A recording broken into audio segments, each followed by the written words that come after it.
Every country, every neighborhood, every city that you go in, there's a rich and there's a poor living there. And it says this is the main reason why you should understand that making wealth or making it in life have nothing to do with your locality. And Lee, do you know, even if you come here in the United States, when I came here to the United States, that's when I knew.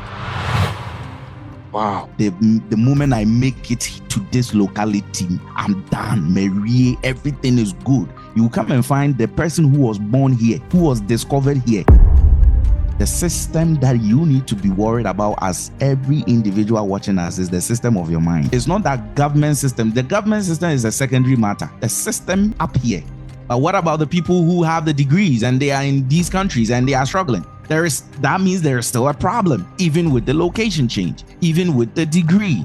Australia wedi do or US a dime or one bedroom be out is about $1,500. Okay, utility in your money, you're looking about $3,000. Who paychecks to see it. And people who are watching us in these countries, they know what I'm talking about. There's someone with a PhD. The chances of you being on the street is so fast. You just need to miss one rent. Okay. And that's why people go homeless here very fast. It's just a bail away. You don't pay your rent. I miss home, but home is not far away. It's just a flight away. So when I came back, I was struggling to find a job. A lot of people think it's only in Ghana or maybe in Africa where people struggle finding jobs after college, but it's everywhere. Oh my goodness. For that 8 hours window, Lee, I was just lifting metals because we used to. Be honest. I respect Ghana so much, man. Because the people, the kind of business I've seen people do there and the kind of money people have there. And I made their my way there. Hey, any panel I've seen people doing. Lee, I'm in businesses where people come from Ghana, Wow, you are doubting yourself, say they buying cash, not on credit. And these are people doing real business. If I was in Ghana, I'm sure a lot of people are going to come out with a lot of testimony applying this particular strategy. Oh yes.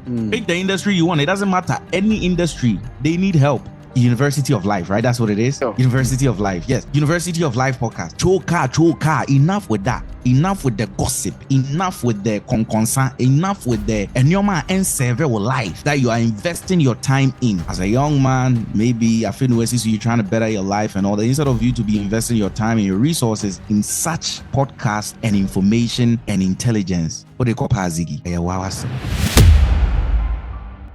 So I would like for you to start introducing who you are, what you do, where you are in the part of the world. Then we can dive in. Perfect. That's good.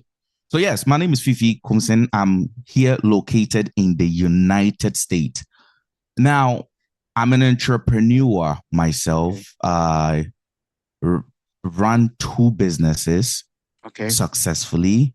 And then also helping other businesses run on the side. I think in total, there is 4 businesses under my belt.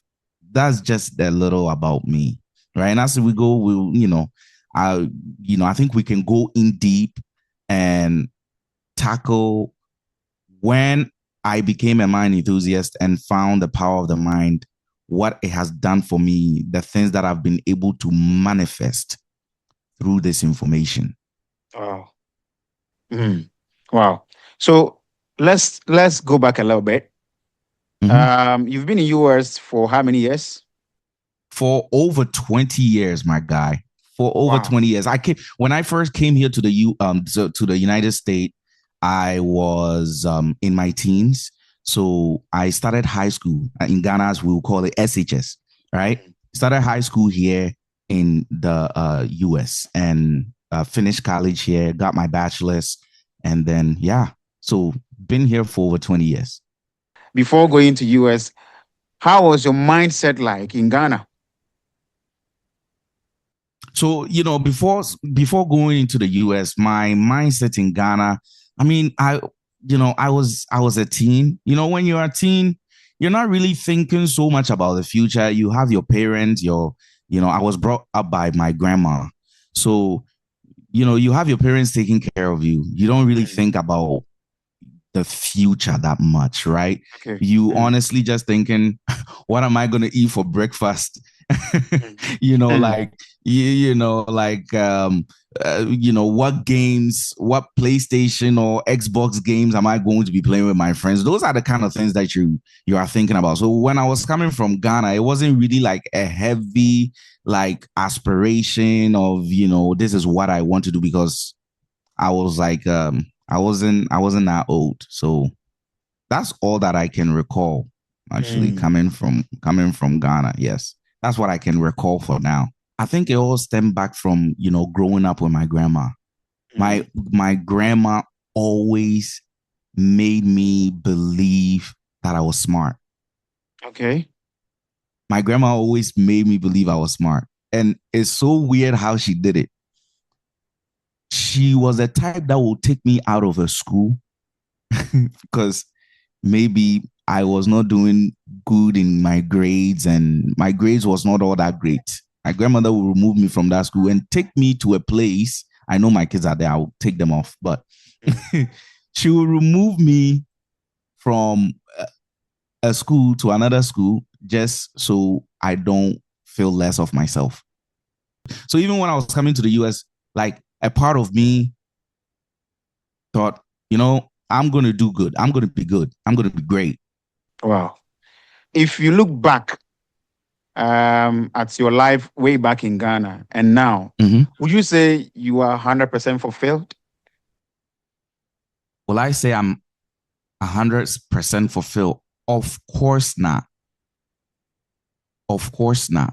We have a saying, yes, the moment you put this fulfillment in your head, that's when you stop growing. Okay. So there is a difference being grateful and being fulfilled. That's two totally different things, okay? You can be grateful for life, for the things you've gotten, for what God has done for you and everything. But for being fulfilled, yeah, that's gonna cause a downfall for you. That is going to cause a downfall for you. You should never be 100% fulfilled. I'm not 100% fulfilled. And I don't think no human on this earth can say they are 100% fulfilled. That's why you still have the rich chasing more. That's why you still have the wealthy chasing more. Because God made sure, to me, this is just my personal thinking, right? Anyone can think different.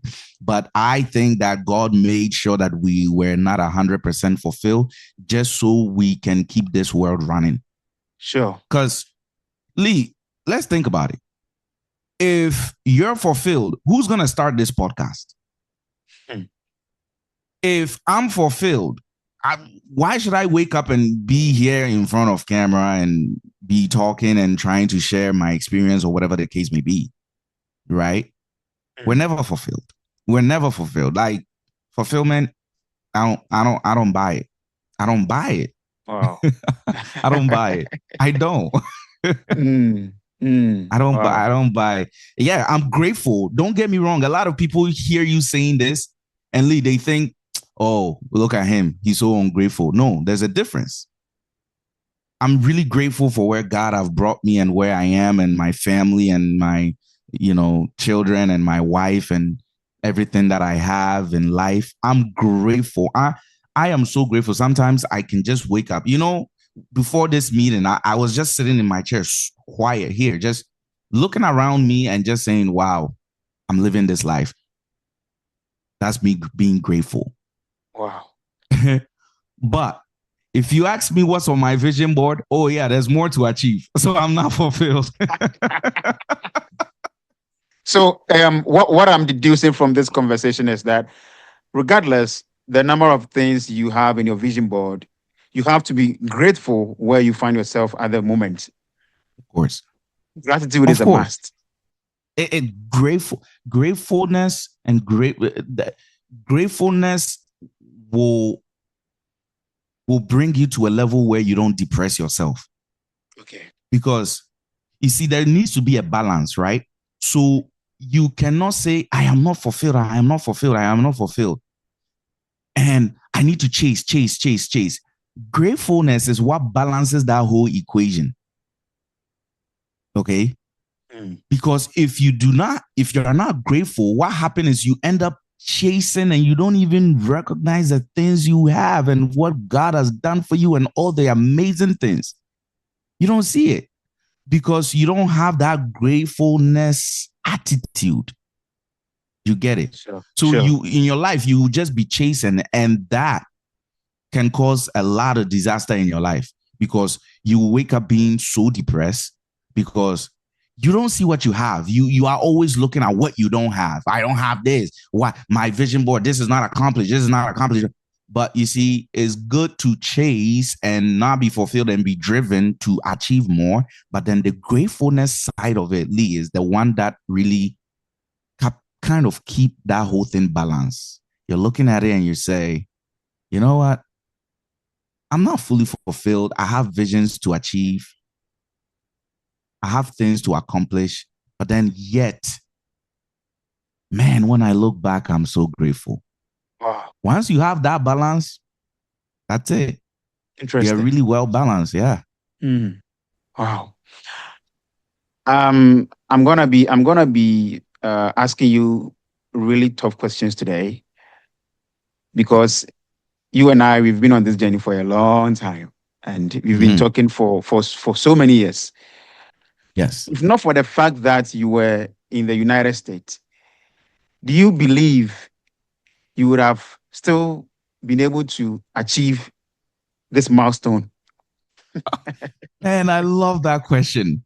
I love that question. Oh my goodness. These are the type of question is just dying in you for someone to ask so you can just Beautiful. blow it out. Beautiful. The answer is 100% yes. Maybe it will look different, but it will be at the same level. And here is why. Mhm. You know, I'm a book lover. I love the mind, right? So this is where we're gonna get into the mind a little bit. When I discovered the power of your mind and your whole psychology, I started to realize I read a book, The Science of Getting Rich. And the first thing that book tackled, that was the first book I read about the mind that absolutely transformed my life. What that book said is it's not about your locality. It's not about your location. It is never about your location. Okay. And then it said something that really, like, I was fascinated. It said, and I might not quote it, so I might not quote it right, but this is what it said. It said, every country, every neighborhood, every city that you go in, there's a rich and there's a poor living there. And it says, this is the main reason why you should understand that making wealth or making it in life have nothing to do with your locality. Because wherever you live, even if you live deep, deep, deep down in a village somewhere, there is a rich man there and there's also a poor man there. See that thing? So it have everything to do with the mind.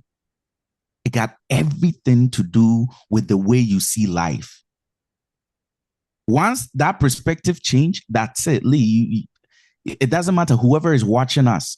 Once your perspective, the way you see this world change, that's it. Your life and your everything around you is just going to change. Lee, a lot of people in Ghana and in some part of the world think the moment I'm able to survive, move out of this country, make it into another country, that is where my blessings, that is where I am going to make it. That is where the moment you tell yourself that, that's it. You've literally gave your mind an instruction that if I don't make it out of this country, sabotage me in everything that I do. If I am trying to become successful, like make sure that the mind is so powerful. The moment you put that limitation on yourself, the mind said, okay. And now you try to go do something, then the mind will remind you. The mind will not even remind you subconsciously. You have believed that. So now when you go to do something, the mind say, we're not supposed to be making it here. It's supposed to be out of this country. So I will make sure whatever you are doing fails and you don't prosper, right? Because so then I'm going to go back to that book, right? And it said, wherever you find yourself, he said, take a look around. Baby, everywhere you live in this world, Lee, it doesn't matter whether you are in the most deepest village. What's the most deepest village in Ghana right now? What would you say is the most deepest, like, what would you say? The most deepest village. Deepest, like that comes to mind. Do I even have something in mind? Let's not really sense make some people sensitive, because you might say some place they say, oh, that's not a village, oh, right? So but think about it. It doesn't matter everywhere you are, even if you are really way deep somewhere, there is someone with just onye and he's the wealthiest person there. They don't lack anything. You find there's a rich person there, you find there's a poor person there. And Lee, do you know, even if you come here in the United States, when I came here to the United States, that's when I knew there were homeless people. Wow. And these people, say, you know, somebody will be living in Ghana and say, the moment I make it to this locality, I'm done. Marie, everything is good. You come and find the person who was born here, who was discovered here, standing on the street, drug addict, doing drugs. They don't know where they are going in life. Life has whipped them so bad, and they are just there, and they don't know exactly what's going on. So, to my conclusion, if I was in Ghana, all I need is the same mindset that I have now. Lee, once you have that mindset, they can go put you in a bush, you make it. It's mind blowing. That's how powerful the mind is, right? Wow. Yeah. Why do you think, say, people in other parts of the world, let's use Ghana as an example, because that's where I find myself. Why do you think our people, Ghanaians, believe that the moment you travel, everything begins to change? It's just a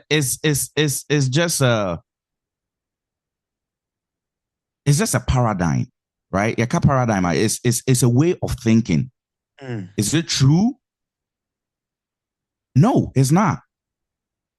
But we've said it. People have said it so many times. People have used it so many times. People have coined it so many times. And I know there are some people who are watching me. They're probably watching us right now, and they are like, oh, you can tell me whatever you want. But with what I know now, Lee, there are some people around me that I have impacted with what I know. They are in Ghana and they are doing extremely well.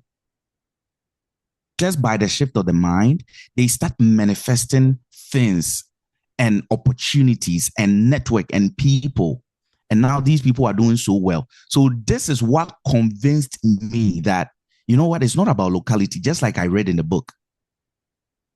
You know, even before, Lee, when I first read that book, right, I was even doubting myself. Do you know why? Because that paradigm shift, the whole mindset of you got to travel, because I brought that from Ghana. I mean, it impacted me one way or the other.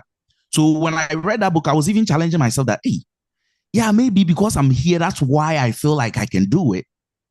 But the moment I started to get on that path of making it in life and lead the people around me and my network, and I started sharing this same information that I'm sharing here with them, it didn't matter their locality. I saw these people rising, and I said, oh wow. So truly what that book said, and I think is a book that everyone needs to read, and I know, Lee, you have a copy of that, right? The Science of Getting Rich. The Science of Getting Rich, really classic, very, very powerful. It would change your mindset just like that, right? And it's the same sort of things that, you know, because if it has really transformed my life. So The people around me, um, some of the employees that I have, the people I work with. With me, I don't even believe that when you are working with people, they should just stay like that. I believe so much in growth. So even some of with my employees and other, I share with them. And now some of them are, oh my goodness, the kind of opportunities, Lee, you won't believe it.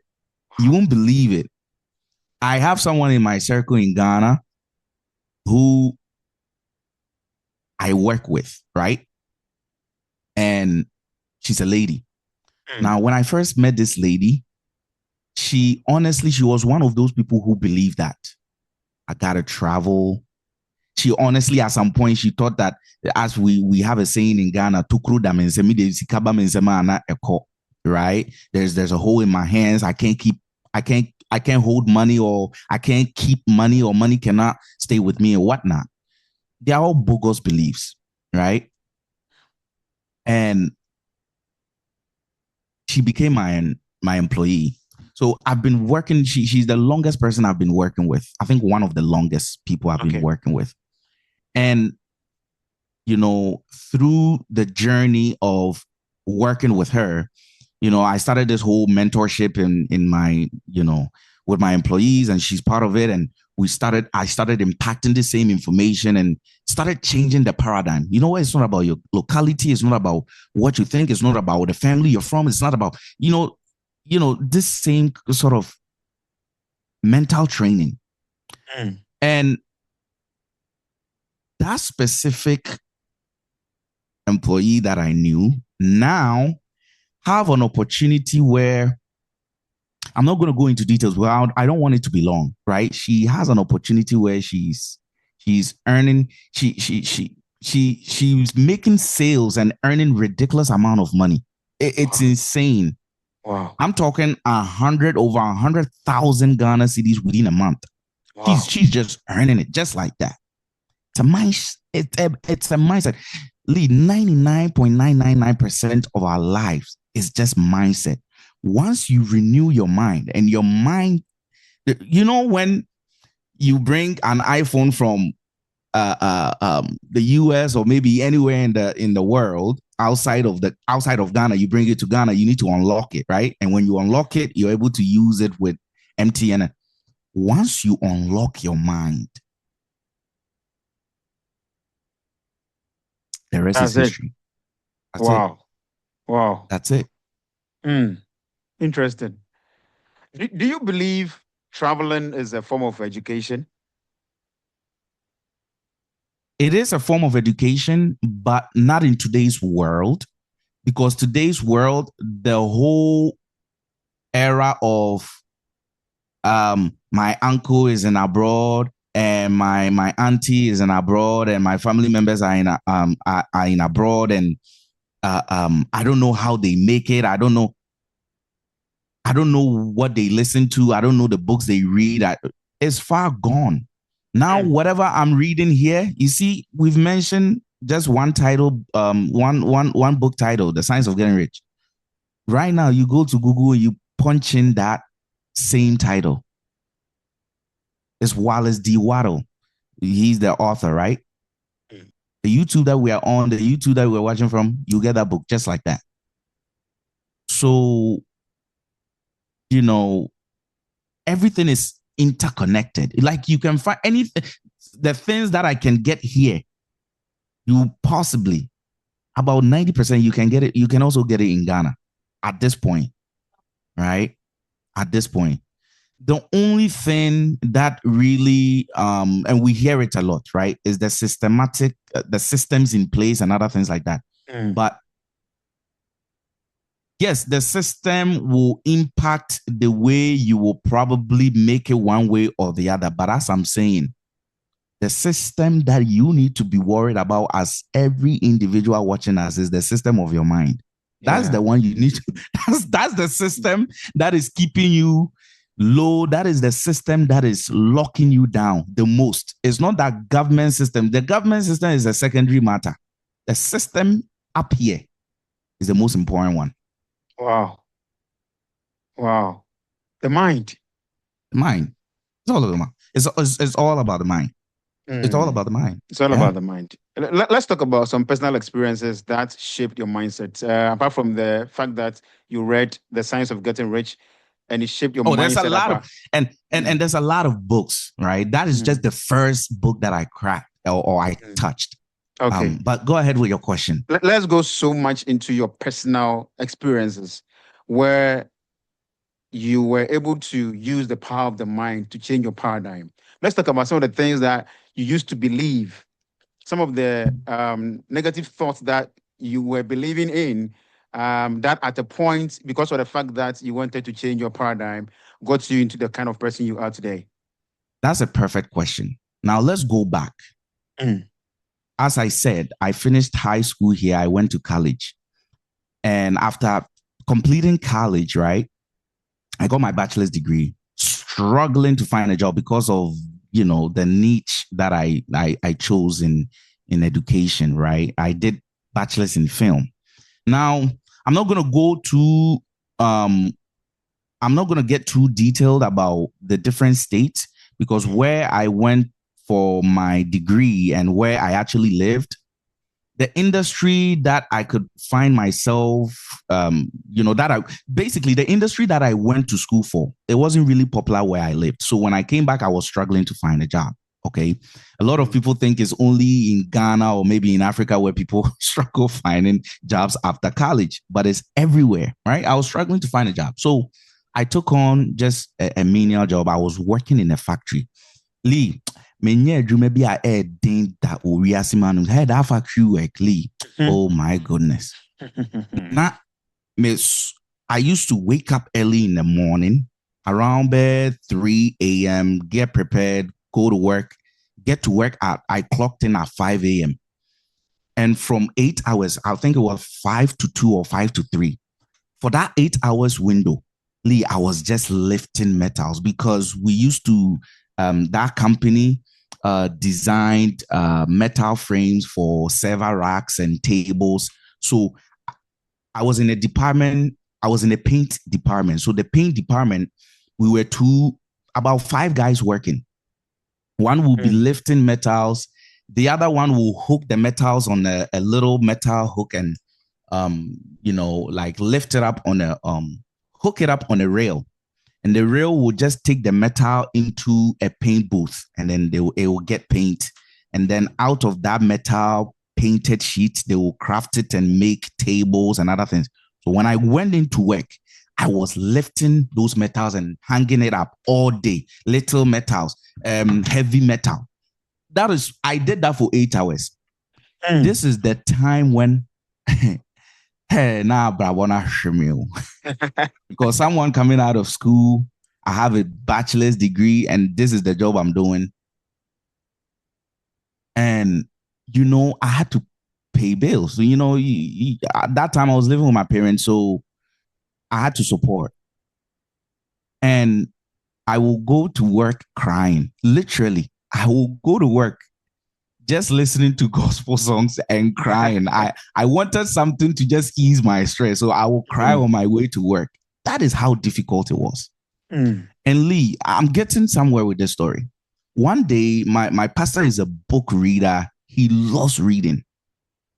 I used to, when I have any chance and on the weekends when I'm not working, I'll go to his office, spend some time with him. But since he was a book reader, each time I was leaving his office, he would say, hey, grab a book and go read, because he knew that I was not a reader. My pastor is actually the one who impacted me. Pastor Ken, wherever you are, God bless you, impacted me to become a book reader. So he'll give me a book to read and come back the next weekend to summarize it with him. I spent so many hours in his office. So one time he introduced me to audio reading, right? This is basically the same thing as book reading, but you plug in earphones and you just be listening to someone read the book to you. And the app that he introduced me to, I went on there, and that's where I discovered my first ever mind book, The Science of Getting Rich. I've already quoted it here. And when I saw that title, who titled me say The Science of Getting Rich? The first thing that hit me was, say, if there is a science of getting rich, then why is everyone struggling? if there's a science of getting rich, if there is a science, science out here, that means like 1A plus B equals to C, and now 1 plus 1 equals to 2. Like that means there is a mathematical way to do it. So the book really jumped at me. So I picked the book. Meanwhile, at the same time, Lee, I'm still lifting metals with that factory work, right? I picked the book and I started reading it. It blew my mind. As a mean that it's like my whole world was like, it was like opposite of what I've been taught in my whole world. Wow. Okay. When it comes to making wealth and becoming successful and other things like that. I was like, wow. And then in that book, right, I love something in there. I don't know where in that book, which chapter, but it throws a challenge to the reader. And it says, if you do what I'm telling you to do in this book, and it says this, if one person reads this book and not get rich or not find their way to success, then forget about everything. Forget about every other thing. Forget about every other book. Basically, I'm a liar. Don't trust me. So he threw that challenge. And I said, you know what? I'm going to take that challenge. Wow. I will be the one that would test. I would test this thing. I was going in this thing with the mindset. I was doubting it a bit. I mean, you pick up a book and it's basically teaching you everything opposite, everything opposite of what you've been taught. So fast forward, Lee, I'm lifting metals. I said, okay, if this book truly works, and if manifestation and attraction, and because that's what the book is about, right? If it truly works, and the power of your mind and the power of imagination and all that, if it truly works, then I won't even do too much. I just want to test it on something little. I hate this job. I hate it. Get me out of here. So my first test to this information, Lee, was if this book works, I'm going to say what it's telling me to do. And basically, my vision was for me to get out of this hard labor, like stressful work. And I said, I want to work flexible. I want something that is so easy. I don't do anything, right? I was, at that point, I was just playing around, it seemed like I was playing around. I said, I just want to get out of here, this environment, and do something easy. And I started to visualize and see in my mind's eye, my imagination, that I'm actually doing something easy. I'm working in a home. It's not really that hard, and I'm making good money. Lee, I started doing that. I started practicing what the book said about, visualizing and really slowing down, calming yourself down and going into your imagination and really visualizing the way you want your life to be and other things like that. Lee, I kid you not. I'm not even joking. 2 weeks in Pamba, not even 2 weeks. All of a sudden, the management of that factory came because it was a contract. They say, oh, the job have gone down. So we don't need some of you. And they point to me. I'm saying, hey, I thought the book is the science of getting rich. And then I'm about to also lose my job. What is going on? Wow. So literally you were one of those you were laid off. I was laid off. Yes, they laid me off. They laid me off. I was part of those people. So but part of me, I was really happy because I hated that job. Wow. But when you're living with your parents, you don't want to, you don't want to seem that you're lazy. But now when you go and you say, oh, I'm laid off, then it's okay. So part of me, when I was going home, I was happy. I told my parents, I'm like, yo, the job said I can't come. So fast forward, Lee, one of our church members, knew the job I was doing, never mentioned anything. All of a sudden, he strikes a conversation with me. He's like, hey, right now, how's the job, the factory job that you're doing? How's it going? I said, oh, they laid me off. I did not strike that conversation, mind you. He came out of nowhere and just strike the conversation with me. They laid me off. And then he was like, oh, you know what? Because he was in a rush when we were talking. It was a Sunday. He's like, call me. So I called him, and then fast forward, this guy linked me up to another job, and it will blow your mind.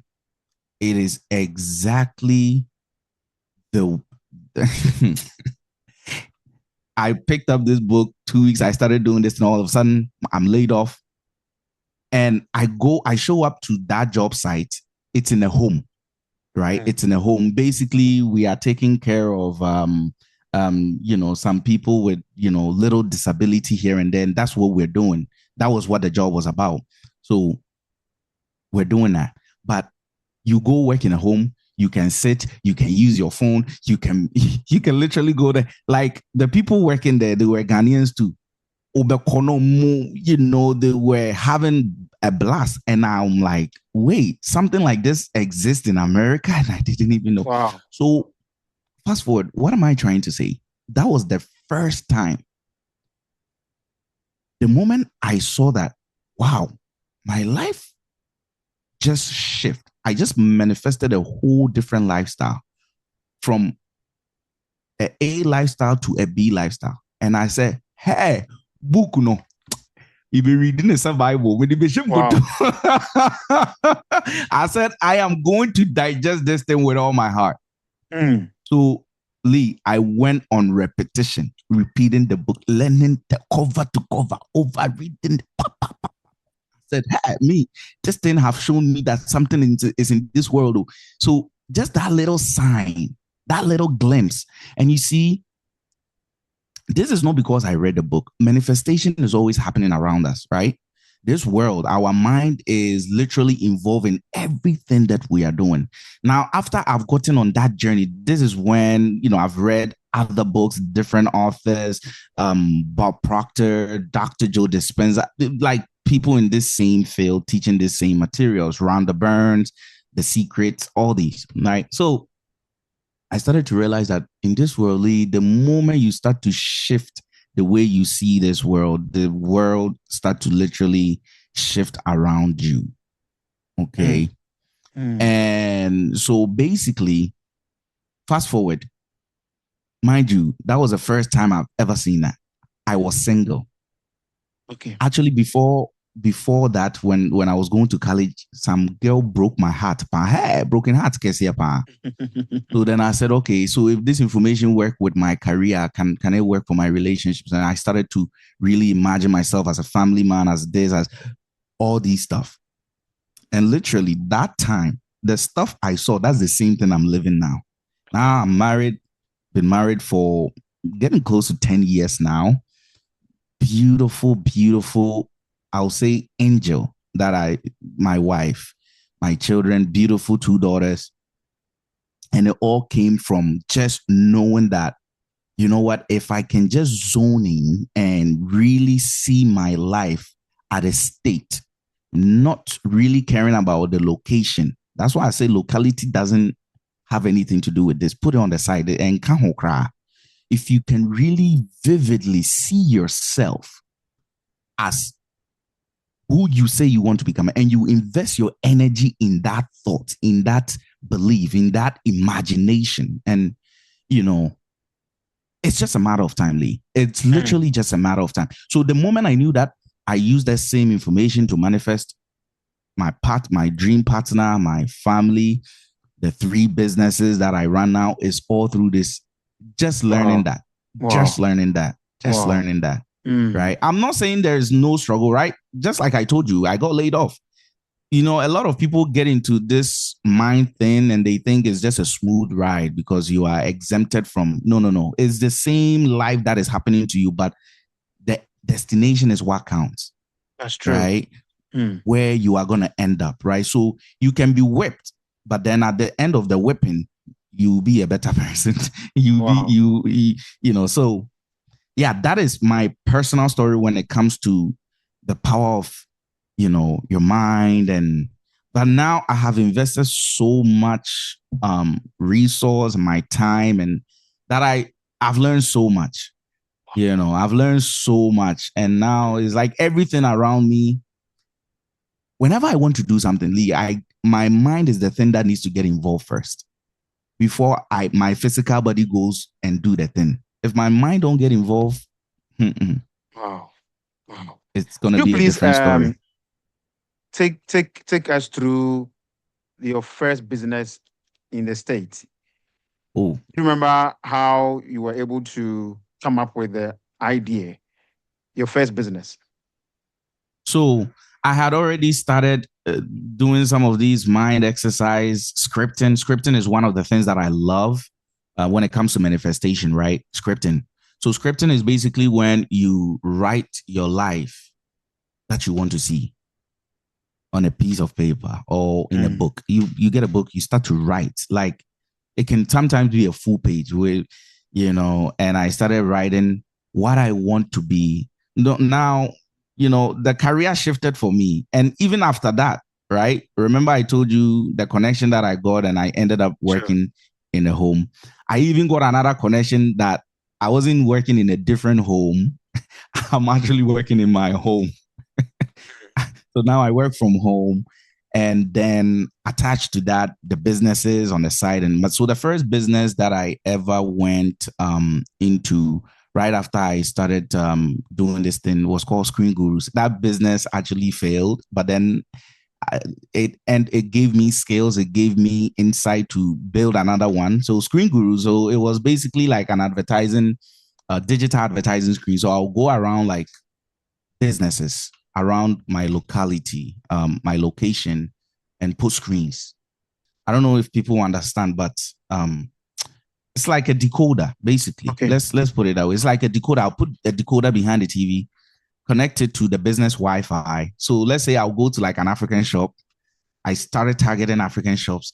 I'll put screens in different African shops, connect these screens together, and go to businesses and say, hey, do you want to advertise? So instead of them going to put their flyer and their poster, it was digitalized. I started doing that, but then, through some weird and wrong partnership, that business went away. And then I jump started another business. US to GH was another one, right? So when it comes to shipping stuff from here in US and then bringing it to Ghana, started that, and then so many order, man. That was around the COVID time. So many order. And then with the whole cities and dollar rates stuff, sort of, when the dollar really went extremely compared to the city went extremely high and other things like that. So it made that business slow. Started another one. So the USGH business couldn't survive. Yeah. So basically, it wasn't more of like it didn't survive. I think it was more of like my lifestyle didn't fit it. Okay. Because I've designed a very, very smooth lifestyle. I want a smooth lifestyle, right? I don't want giddy, giddy, giddy. No. Smooth one. Smooth, because I'm a family oriented, so I don't want to be, going too much, like going away from family and other things like that. So right now, the businesses that I run is just right here. I don't move. Okay. It just operates, right? And then from there, kickstarted consultancy, traveling consultancy, Kulturu Global. So yeah, we help couples who want to successfully, like, so there might be like a couple here, someone here in the US, they want to go for their spouse in Ghana. We help that whole immigration process with consultancy and other things like that. So kickstarted that. That one is doing extremely well. We're on YouTube, we're everywhere.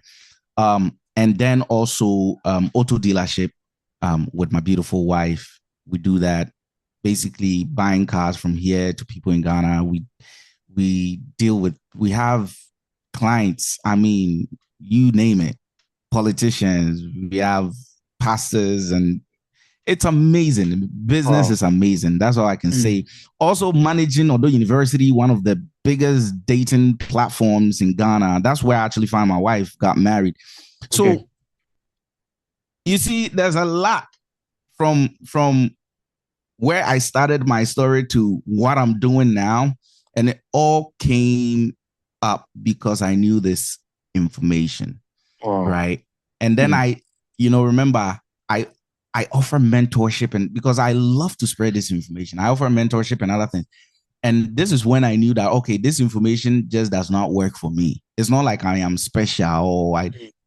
When I started to teach it to them, their life started just climbing like that. Some of them, what they wanted to do was they wanted to travel. They traveled. Some of them, they wanted to get married. They got married. Some of them, they wanted to build bigger businesses. They are doing bigger businesses. It works. That's how it works. Even if whether it feels, whether it doesn't feel, I'm still in that line. I'm a business person now. Regardless, you can't take business away from me. And it's the same thing. And you see, you ask a question, say, Ankame Wagana, do I think, say, Ankastona? The same way. The identity is what brings these things about. It's not the locality. So if you put me in any location, you are taking this same identity person who thinks that they are a business person building business. You put them there, they are going to do the same thing. It might take time, but they'll figure it out. They will go on the same route. Lee, let me ask you a question. Say, you walk from 4 pounds to so atai. I don't know where that works. You walk from 4 pounds. TME. You walk from 4 pounds. Armed robbery or bomu degree. They are expect when it comes to. If you take that person from Ghana and you bring them to US, what do you think will happen? Same ball game, man. Same ball game. You see the mind. The mind, Lee. This should tell people your location doesn't matter. That's the same way you take someone who's an armed robber from Europe, from Botswana, from Bangladesh, from India, from Huawei, place that person in Ghana. What do you think will happen? In a matter of time, they will start robbing people. It's an identity thing. Once you sow that identity in you, that's it. Right now, Lee is sitting down there. There is something that you think or you know of yourself, that you've believed to yourself, that I am Lee. When the name Lee comes to mind, you have put an identity to that name.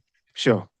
And when you bring that soul, that body, that Lee, you throw that Lee anywhere in the world, he will be doing the same thing. You see this podcast? To India, you do the same thing because you see yourself doing that. It's literally as simple as that. So when people say, and my country, and it's the system, and it's the government, it's your identity, is what is running you. Don't blame anything, blame your identity. If you have an identity, your world will shift to match that identity. It doesn't matter. Okay. Nothing can stop you. Nothing can come in your way. I don't care about the system. There are things that I said, Lee, let me tell you something. I don't even know if there's a system. But I have a mind that says, if I want something, and Lee, if I want it so bad, forget it. System. Baby, anyone of my Odimi Bedru, and I said, skill be anywhere, industry be anyone of my Odimi that you put me in, that I feel like, oh, okay, this one is over me. As long as if the moment I tell myself, then I started to really lock in on it. It's just a matter of time, Lee. It's just a matter of time. Wow. It's just a matter of, unless I say, if I don't like it, then yeah, we can put it on the side, because right? So that is fine. right? And you be there are some things that your soul just don't feel like this is for you. Mm. I don't force myself in those areas because I don't know you end up using willpower. You don't and I don't do too much stuff with willpower. Is success predicated on luck, grace, or for you is discipline? That's a good question. Lack grace or discipline? I think it's discipline. I'll pick discipline. What but discipline in what area? Mm. There's two areas, right? Okay. When we talk about the mind, there's always two areas. This is where we're going to break into the conscious and the subconscious mind. Mind, If yeah. you decide to leverage your conscious mind, you're going to need a lot of willpower. And they tell themselves that I'm going to do it, I'm going to do it, I'm going to do it. And then today, no, sorry, no, yeah, no, yeah, no, yeah. No, sorry, no, yeah. Next week, next month, no, yeah. And then the third month, they fall back. Their old paradigm, their old subconscious belief, their old identity kicks in because your old identity is much more powerful than you. It carries 95%. Your subconscious carries 95% of your life. It has 95% power over your mind. Your conscious is only 5%. And also, so your conscious mind, even this podcast here, yes, they are using their conscious mind. So a lot of people will be pumped. Oh, you know what? He's saying this. I'm going to go read that book. I am going to do better my life. I am going to.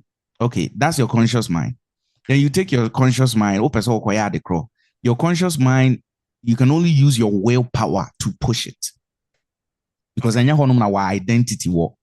Your subconscious mind is the one that carries your identity, carries your belief. It carries the way you think, the way you perceive things, the way you imagine things, that's your subconscious mind, right? So you go and you take in your conscious mind, you are trying to use willpower to change. And yes, it's possible, but it takes hard work. It's so hard. And this is the main reason why Ali, New Year's resolution, baby, it doesn't work. Somebody 31st December, this year, my life is going to be the greatest, forward ever, backwards never, blah, blah, blah, blah, blah. Now, more dink right? And then we hit January, first week, second week, by third week, that resolution or whereabouts. He doesn't even, that person don't even know where that resolution went. Why? Because they were using their willpower, they were using their conscious mind to change. The easiest way to change is through your subconscious belief. Wow. Changing your identity. Changing your identity. And you know, I said it earlier. The moment I overtime will be or cronfo, then you cook ruby as well. Chrono, more likely so. That's the same way if you have an identity that, you know what, you're a disciplined person, you have an identity, say you're a successful person, you have an identity that you are, you are blessed, you are favored, you attract abundance, you are this, that identity stick with you. You see, say you are coming on top. You be the one to survive out of there. It's more likely say you'll be the one because of the identity you carry. So identity too lives in our subconscious mind. Okay. It runs you. Right. So Lee, here's the difference, right? Somebody wakes up, they say, oh, my team motivation tape will be, I listen to a podcast. I'm so motivated. My life is going to become better tomorrow. The person wakes up the next day. I say, okay, what do I need to do? Okay, I had some plans. Let me go and execute it. That is all in the conscious mind. But the old identity was built even not oyakra, but only. And that identity is living in the subconscious mind. And that identity says that you are not going anywhere. It says that, you know what, you are someone who is very reserved. You actually don't like camera. You are a very shy person. You are someone,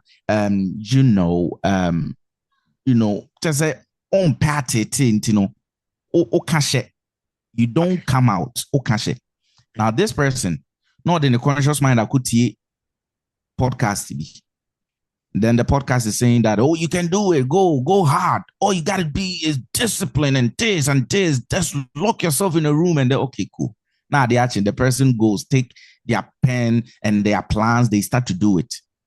The man, just 2 weeks, the subconscious will come and take over. Where the old identity lives, it will come, it be Riano. Now say pulling it back. So we are not, our enemies is not living outside of us. The biggest enemy is inside of us. But it's not an enemy, say, it should be your enemy. I mean, it's there to protect you, right? But then the instruction that it has to protect you is not serving you. That's basically what it is. And if the moment you learn on how to change that identity, how to tap into your subconscious programming and change that identity, your life start to change. Lee, I used to hate the camera. I went to film school. The film school that I went to, I'm supposed to be behind the camera, doing camera works. Actually, who pointed camera to me? Then I started to do subconscious reprogramming. I started to reprogram myself, okay? When I understood the information very well, after all the books that I've read. So the moment I gave myself an identity of an entrepreneur, a business person and all that, me, baby, at that camera shyness in the afa. Now I am somebody who actually, you know what, me no go meeting so, and I know your virtual meeting, no one saw camera. I even get offended because I am on camera. I'm so much of a camera person now. It's an identity shift. Identity, no, now what my subconscious was not allowing me to be comfortable. And if you, God forbid, if you have an identity that says that unyo be a so koswa. Lee, ye bet me up I would trim amau ye bema mentor na betina ufi the or the KSU so say go and like nah babra kofi. No, this one there is not for me. Have you seen people, right? They have some opportunity close to them. You are far off. And you're like, if I am this guy, hey, I would have done this thing and I would have made it. And you are thinking, why is the guy not doing it? Yeah. You have a different identity than the guy. So the guy is nothing is pushing. The body is not even aligned with Sadiana Wokano. Yeah. Mm-hmm. Wow. No, that is why from afar we see people's downfall. We see how people can become better. But I don't know what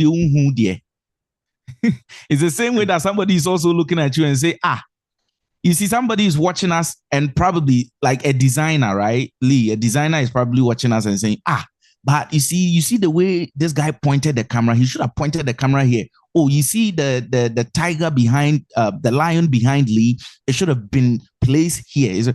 They are a designer, they are seeing your flaws. But if you go and say, hey, can you point your own flaws? They can't see it because the subconscious protects itself so that it doesn't reveal the flaws about you to you. And that's why it gets people stuck. So people are stuck, they don't know they are stuck, and they don't know why they are not moving. Nankopon mame energy no mame idea no mame tumi na memfa enbubu na memfa nkomanim. But the time is bubu konanim not no her task no. Wow. Interesting. The program is deep. The subconscious program, your identity is deep. And if it's negative, it's not serving you, it's going to keep you stuck. Right? Wow. If you could change one thing about your past, what would it be?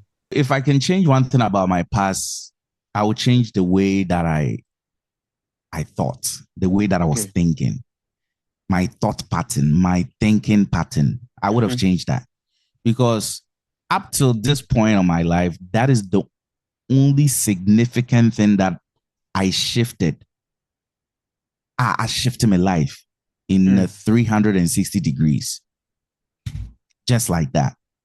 So if I can change something in my past, it would definitely be the same thing that changed my life today, my thinking. some of the things, some of the paradigm limiting beliefs, the thinking, oh my God, it's like, and you maybe to say, like, okay, so my old identity believed that there's only a certain industries where you can climb to make some amount of money.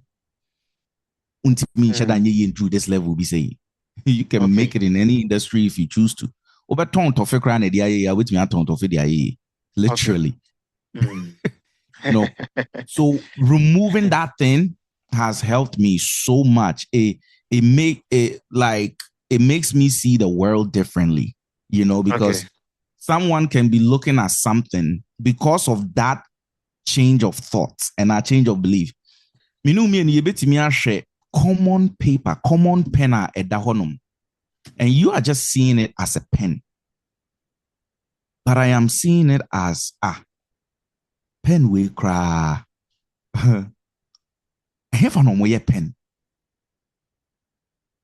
Now, okay, me to pen we $3 or 3 cities. Omo ye na obi ko tu free omo tu free omo say, like, my mind start calculating things and trying to figure, okay, am I interested in selling pens? I remember, let me give you a perfect example. Nanu ya enche, just about 2 weeks ago.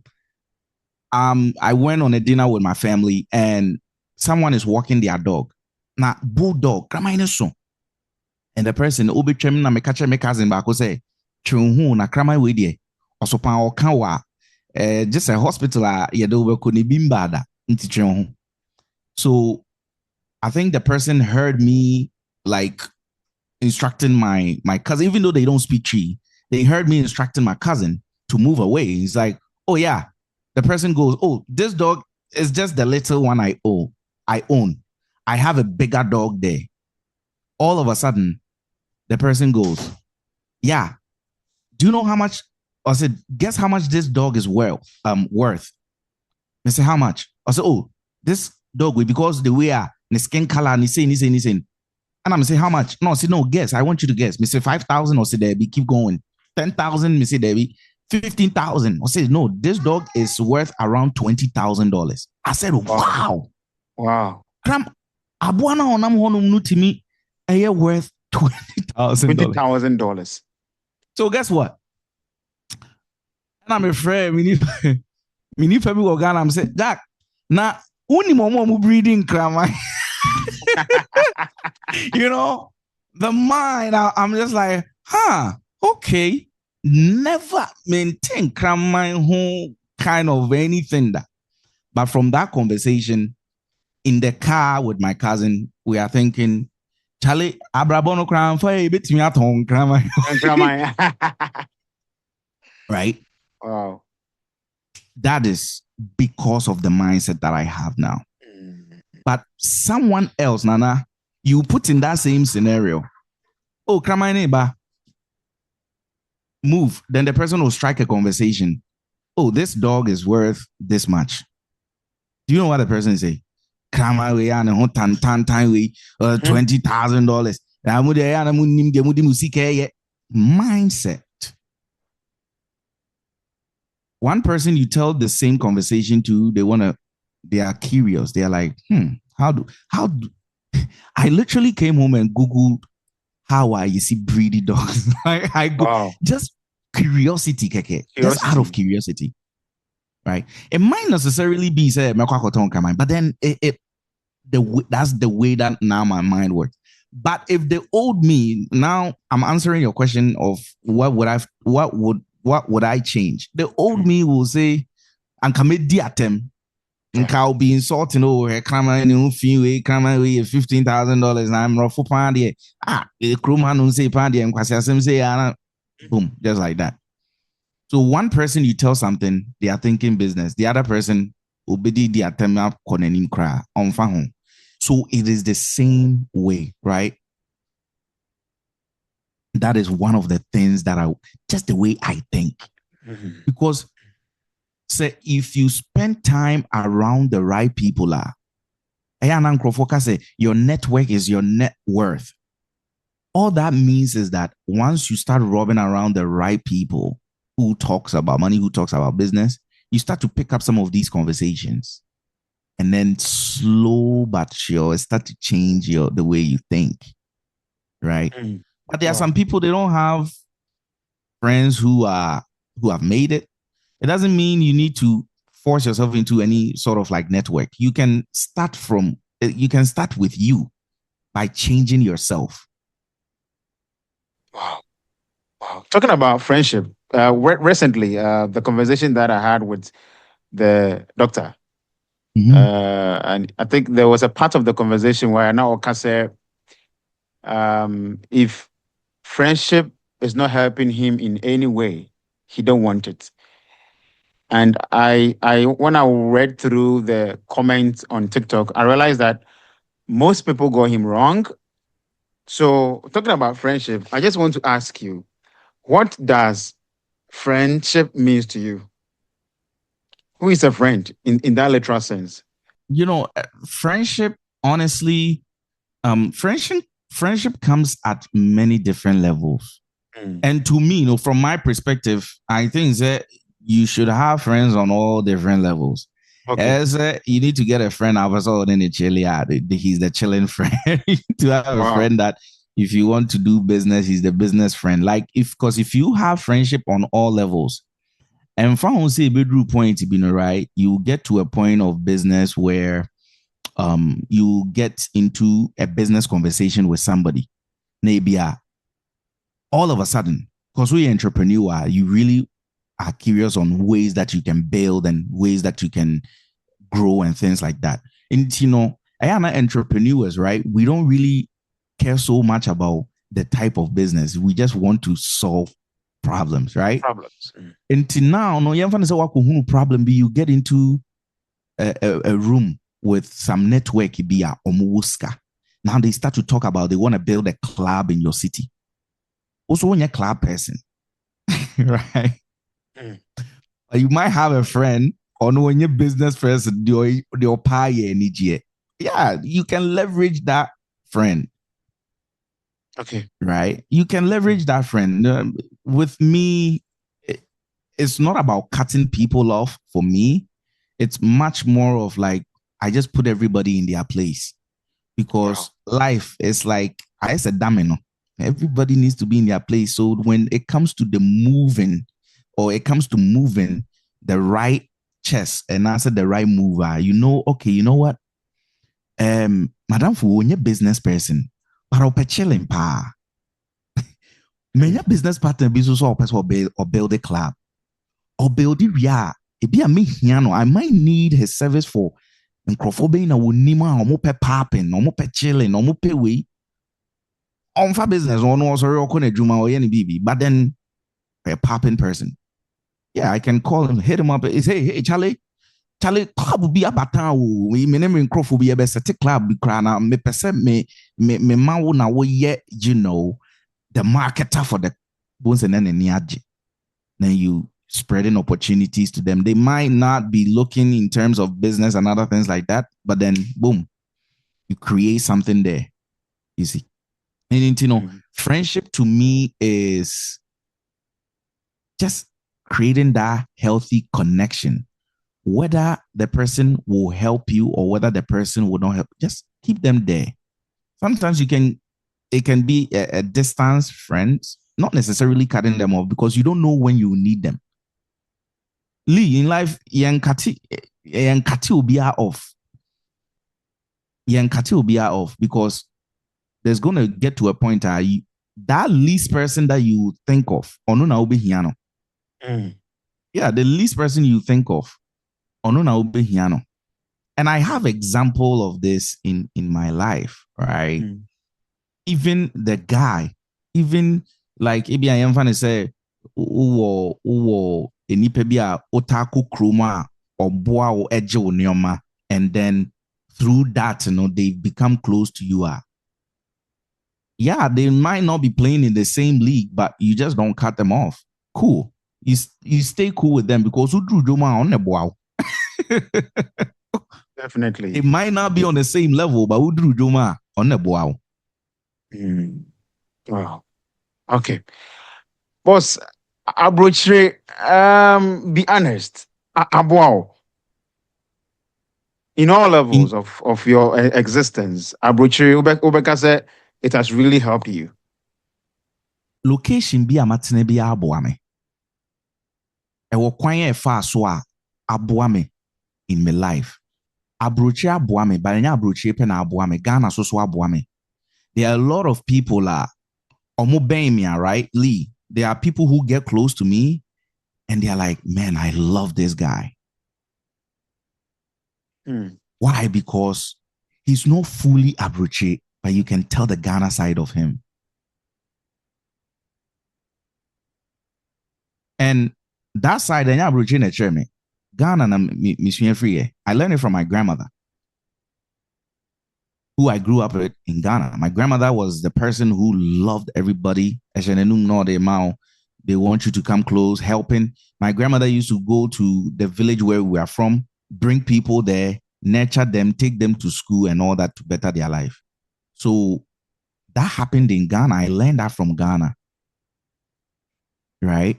And eba abroche side so I meet me akasa abroche so aboa me in a way, in a sense of the knowledge I make wants me, right?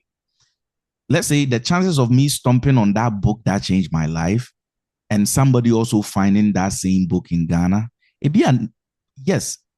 And then it be easy but it be some years back, it wasn't accessible to the person. It wasn't easily accessible to the person. But that is not an excuse now. Right? And it's in a banner broche side now. I think that the knowledge, the system is not so much about just the system itself now, because Lee, Abroche Hanum say there's a lot of people who are broke, who are struggling. You hear statement like, because I was doing better. You hear statement like that, right? So, and I can say, it's not about the locality because so you will be if you are lazy, you don't like to move, you don't improve your life, and the same thing now the Beba Bruche. Oba Bruche, the same thing now, be what the system will help you here and there. Here and there, yes, systematic changes and stuff will support you. But at the end of the day, the biggest portion, about 95% of it is you. What to say? Yeah, these two places na aboame. These two places aboame. I know so busami abroche, but if you ask me, it teaches you something. You go through something. Every life experience is a learning experience. My focus is centered so much on the youth of Ghana, and most of my audience are within that range. Yeah. Youth ne also my channel also. So I'm mostly asking questions that would benefit that category of audience, because of the fact that most of the youth want to travel outside Ghana to seek for greener pastures, mindsets being and as people so to kwanya or the mano based on your experience so far. The growth mindset. Okay. Simple as that. Seek information like chicken with no head. Like seek information because on this side of the world, as the two systems now will change, from coming from Ghana to whether Europe or any developed country, as we say. Here is built on what you know and knowledge and information. That's what is built on. Lee, for example, remember in the beginning of this whole story, I said I was working in a factory and I was really tired and I hated it and all that. The only thing that transformed my life from that hard labor to, let's say, a very, very flexible, very, very aligned career was knowledge. I met the right people who connected me to the right information. That was it. Wow. So what I say. And coming from the other side, coming from Ghana or coming from any part of the, the African continent, and you are going into a developed country, Canada, US, Europe, whatever, the mindset of growth, improving yourself. That's one of the things I'll give. And if I can add a bonus to it, your network. Find the right people. The people that you find when you enter these countries will determine, the people that you will find or you will connect yourself to or you will network with will define whether you'll be working in McDonald's and flipping burgers, or you will be working, let's say, in a corporate world, climbing the corporate ladder, or maybe even venturing into things like real estate, venturing into, any kind of field that people pursue as success. So network, so growth is one and network is two. Because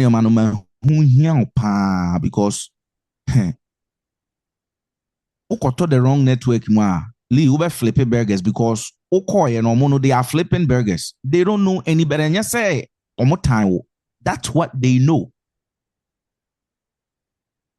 That is what they know. And I'll give you a prime example.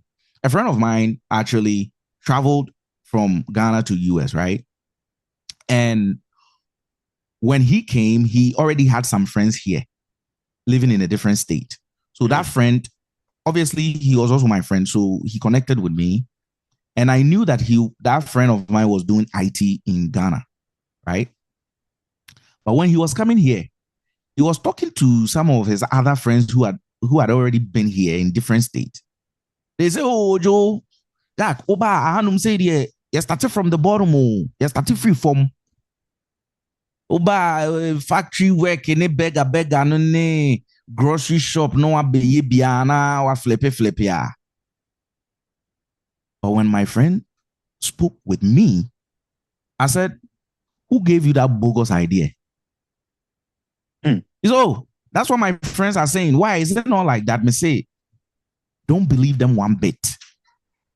Me say, "Oba, this and this and this, A, B, C, D is what you need to do. When you do that, start applying. When you start applying, boom."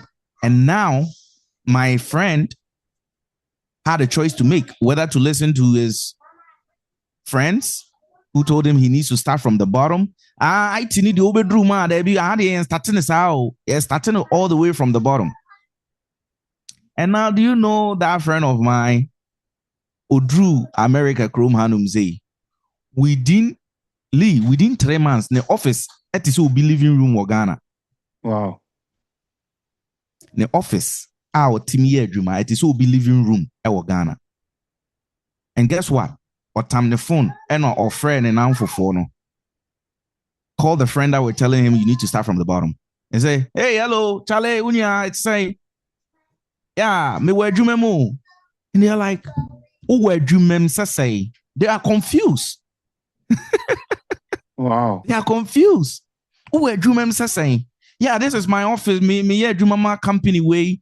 Me IT person wahanum say me na for laptop. There's an issue. I'm about my office. I know the Bremina. Me momuna. It's a big factory. Uncle for chicha na there, but me there me share office. It is him.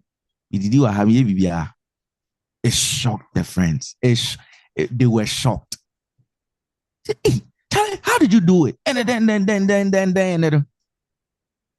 That's how it works. Network.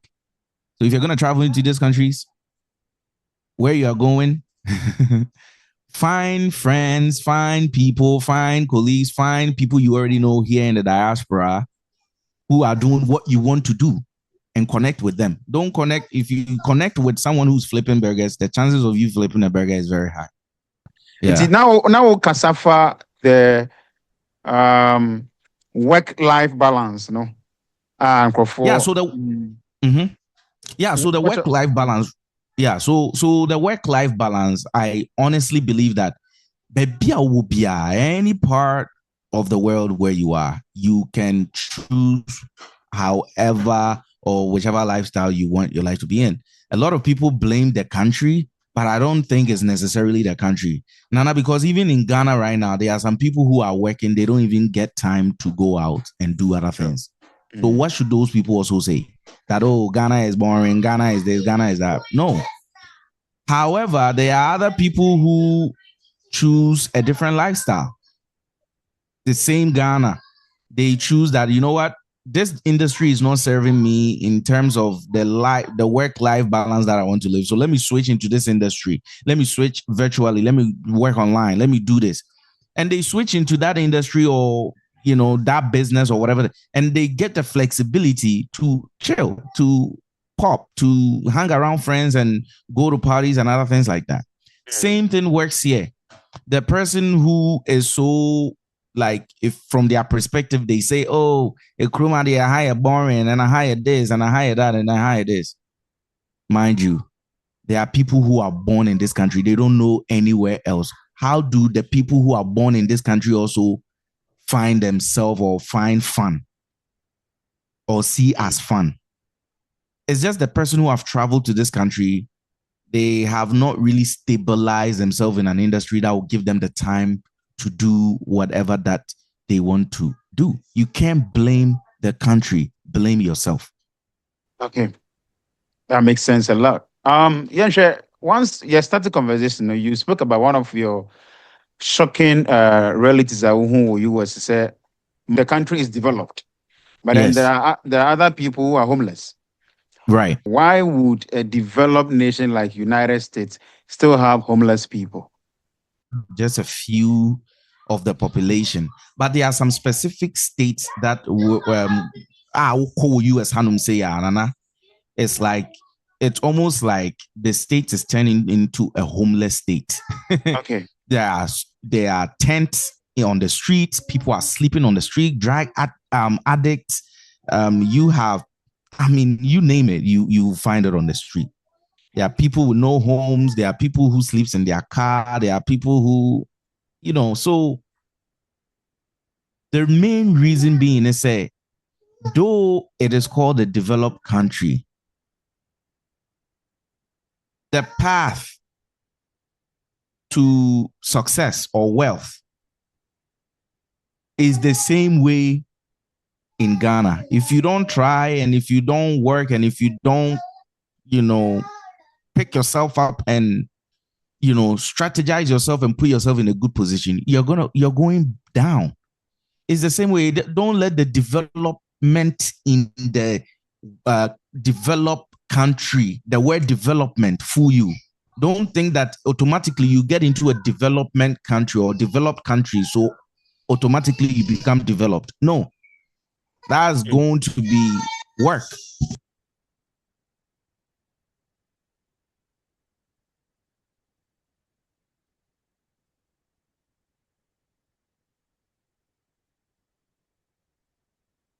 And I'm sorry, I don't want the noise to. Oh, don't worry.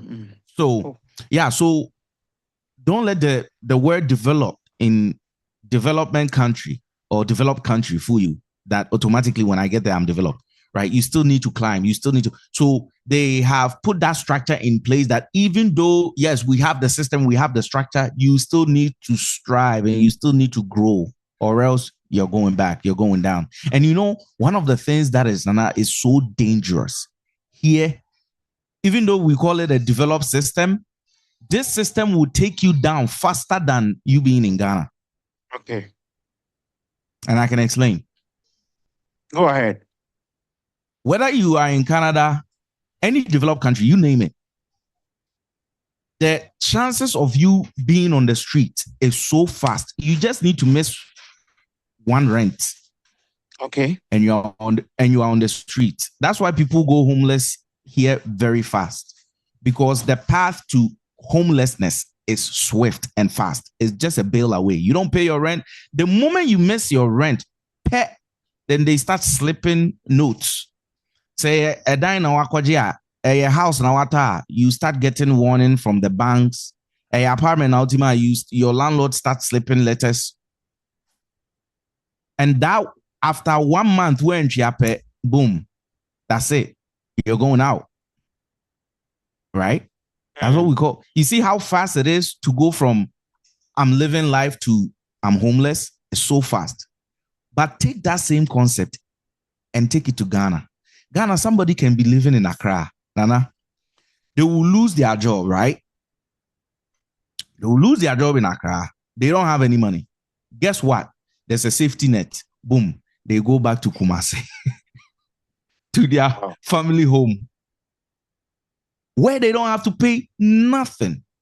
Even if their family home, let's say their mother's side, their family home on their mother's side says, no, we don't have a place for you. They'll go to their family home on their father's side.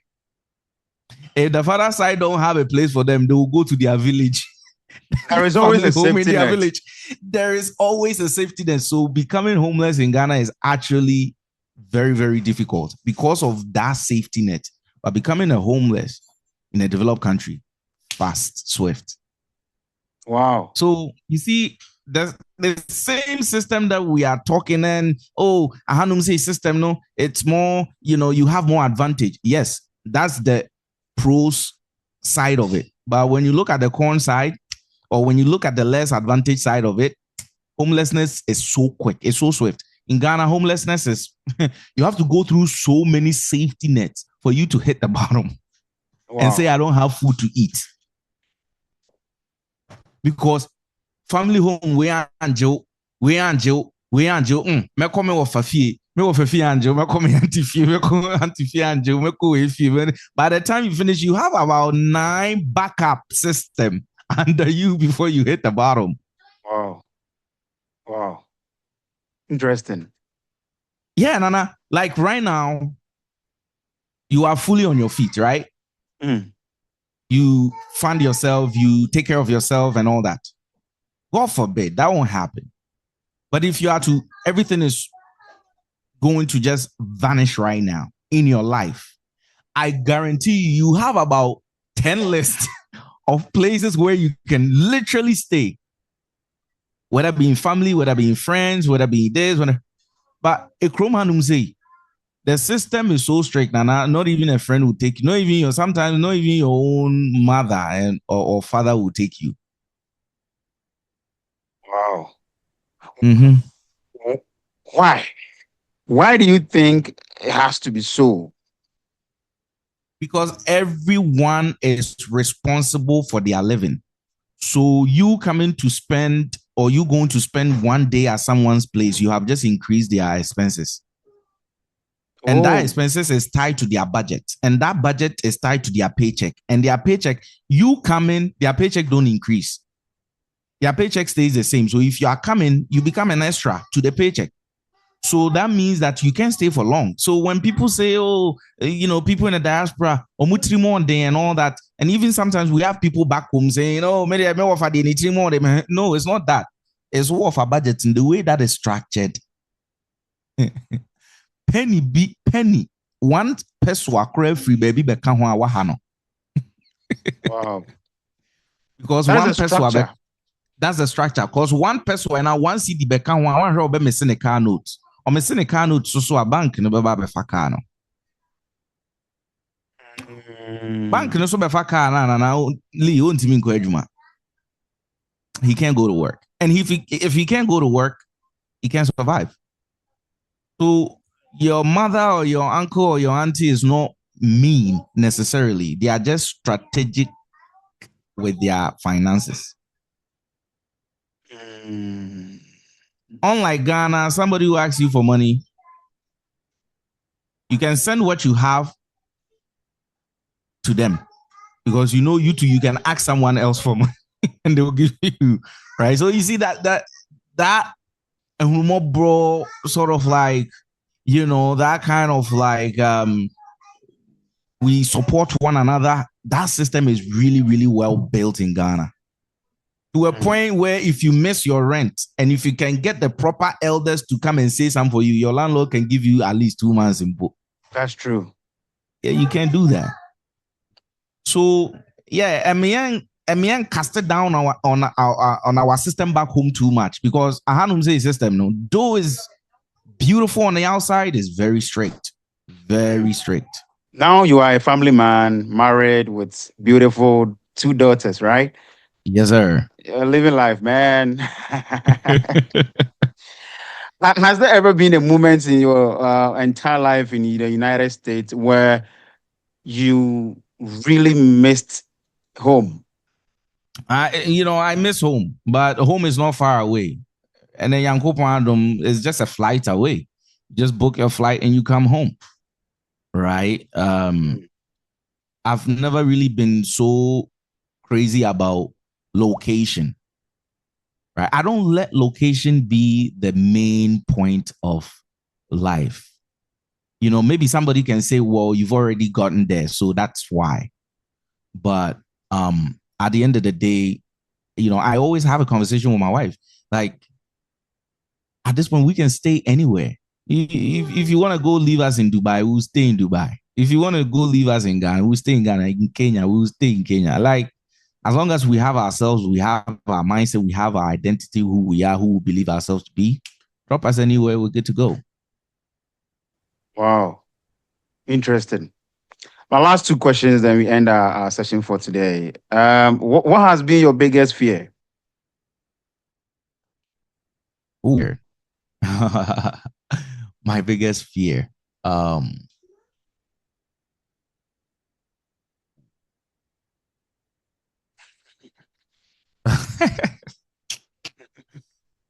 My biggest fear, right? I like the feeling. Yeah. Is my biggest fear right now with what I know, Lee, is losing my mind. Wow. I mean, part of our conversation, everything has been about the mind, but losing my mind is one of my biggest fear. Because I always ask myself, well, right now,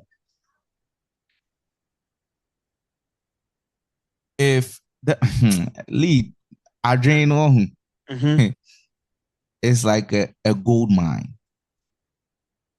I always say, anyone who is speaking into this mind, anyone who is talking to this mind, anything that is coming at this mind, you need to protect with all your might, because that is your gold mine. I've discovered it the hard way, but right now I think if I'm to lose anything, that's the biggest fear for me right now. I don't want to lose my mind. Normally, when I ask people about what has been their biggest fear, the follow-up question is mostly your biggest regret. Has there ever been a regret in your life that you feel you picked up some lessons that you can share with our audience? Oh my God. There's so many regrets. I don't think there's anyone who live in this world and not have regret to this point of their life. And then there are minute things that you've done here and there. But I think my biggest regret will be, oh my God.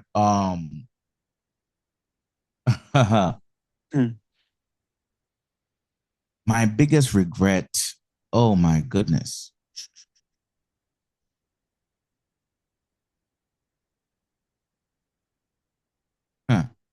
Interesting.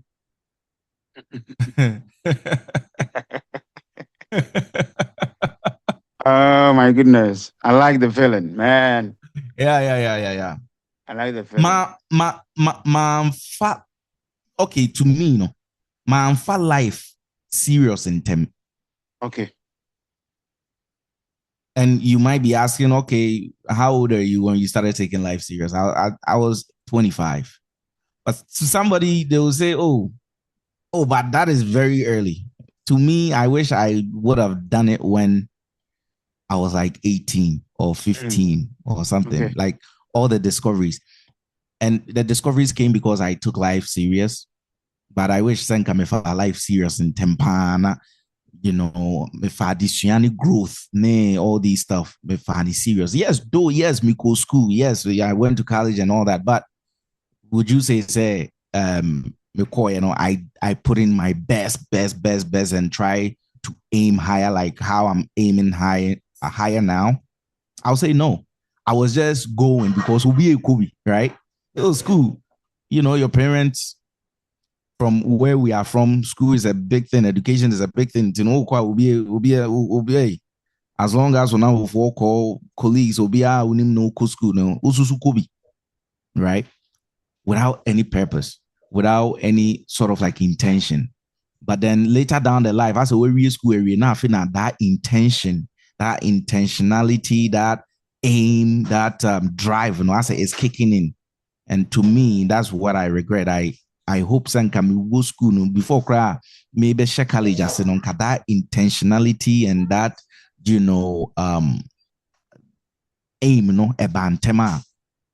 I think it would have been perfect. Wow. Interesting. We are ending our conversation. I think I have enjoyed this session, even though this wasn't something that we've planned to do, but then I've really enjoyed the whole session. There's a trend, I mean, where you normally hear people in the diaspora comparing PhD to some other countries' passports. What do you normally perceive out of some of these statements out there? Like having a particular country's passport is more beneficial than having a PhD in Ghana. When you hear some of these things, how do you feel? I don't even get to the bottom of the argument, or I don't try to indulge in the argument because it doesn't align with who I am and how I think.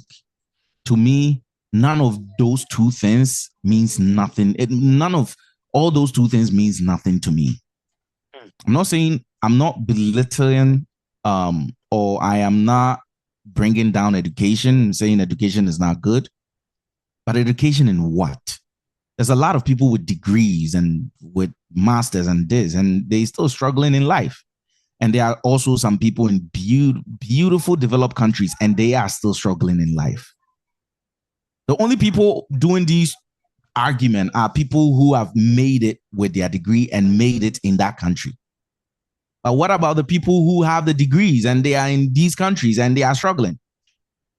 That means there is still a problem, even with the location change, even with the degree. There's still problems. There's still people who there's a the crab Lee or Serena Wedi do or US.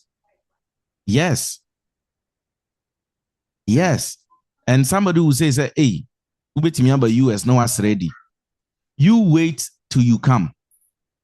And you are using all your money for bills. Na bill be able to you go and beg. It's not that you are not getting the money. You are getting it, but it's capped. It's capped. The economy and the market that we're in, anywhere, in fact, market prices, maybe a dime or one bedroom be out is about $1,500. Okay, utility in your money, you're looking about $3,000 in a month. Okay, you paycheck so you 2,500, 500 no go find away. But you are in the US, you are in Canada, you are, and people who are watching us in these countries, they know what I'm talking about. They know.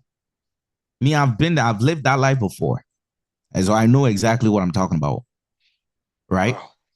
But then at the same time too, so that's the country aspect. At the same time too, there's someone with a PhD. They can't find a job. They in Ghana, they trying to get to even a corporate, they trying to start from the bottom, they can't. And this whole argument, let's put it on the side. To me, that's what I would say. Let's put this whole argument on the side. What we should really look into is you, the person. It boils down to that identity thing that I'm talking about. You, the person. It boils down to you. If you put away the country, if you put away the PhD and you say, I am going to make it, and you sell that idea to yourself, to your mind, to your soul, to your being, and you pursue that, you're going to get there and you will realize something that you did not need a country change or a PhD to get there. That people without these two things, they making it good. Wow. Lee, I'm in businesses where people come from Ghana, and the kind of business and the money that they are bringing here to do service with us. What's the hanum cry now? Wow, say, you are doubting yourself, say. That's a person, that's someone from Ghana. And they buying cash, not on credit.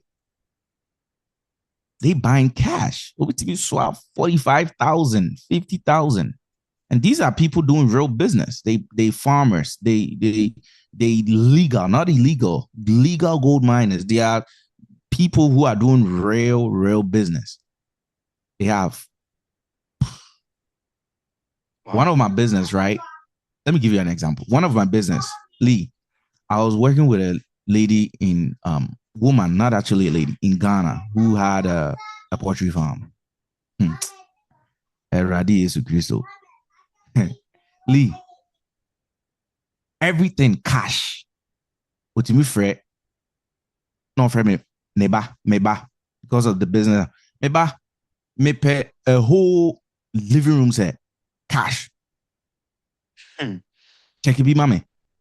We say, okay, mama, me the whole pictures, best send them. I'll send the pictures and I'll purposely pick BB a mema dream me say it will be good for a Ghanaian. The woman say, no, wait, find the high ends one. Oh. And we'll go find the high ends one. I'm talking purchasing living room set, purchasing dining set, purchasing all these kind of sets. That we're seeing the hotel or person French. This person is not going to China. They coming here to the US and they shopping here. To me, swap. The transaction no crap. Say bank now if a bank no crap have to do investigation. Are you serious? Wow. So, and this person who is doing this business, legal business, farm business, poultry, big, huge one. On C school demo that, only PhD, on abro trader. And you over here arguing about PhD and abro trade. Man, you're sick. Interesting. And your man who know Lee, and then your man, you know, getting into business, I've dealt with even people in Ghana, bro. And my maker, I mean, shouldn't respect your bro tracer. Real shit. I respect Ghana so much, man. You have no idea. Because the people, the kind of business I've seen people do there and the kind of money people have there, Lee, guy. Just will be framing or say, this is the thing that kills me. It's Ghana. And na maya ye timmy, and na me dear my way dear. Hey, any panel baby Ali, me couldn't hear this because I've seen people doing legal. Like, and you say, or mu shady these things. No, legal, and the kind of money they have. Wow. Timi banu be daily business say toka 3, mami. Ka 3. We both toka 4, mami. You feel me? How many people can walk into a dealership in the so-called developed country where brother unyana we to alcohol?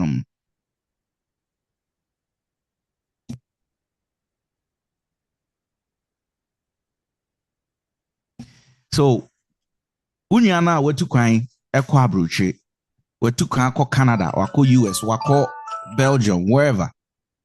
How many of them can walk into a dealership and say, oh, that's a Toyota Camry 20, what am I from 16. Me turn a cash. How many? But I've seen real people in Ghana doing real business.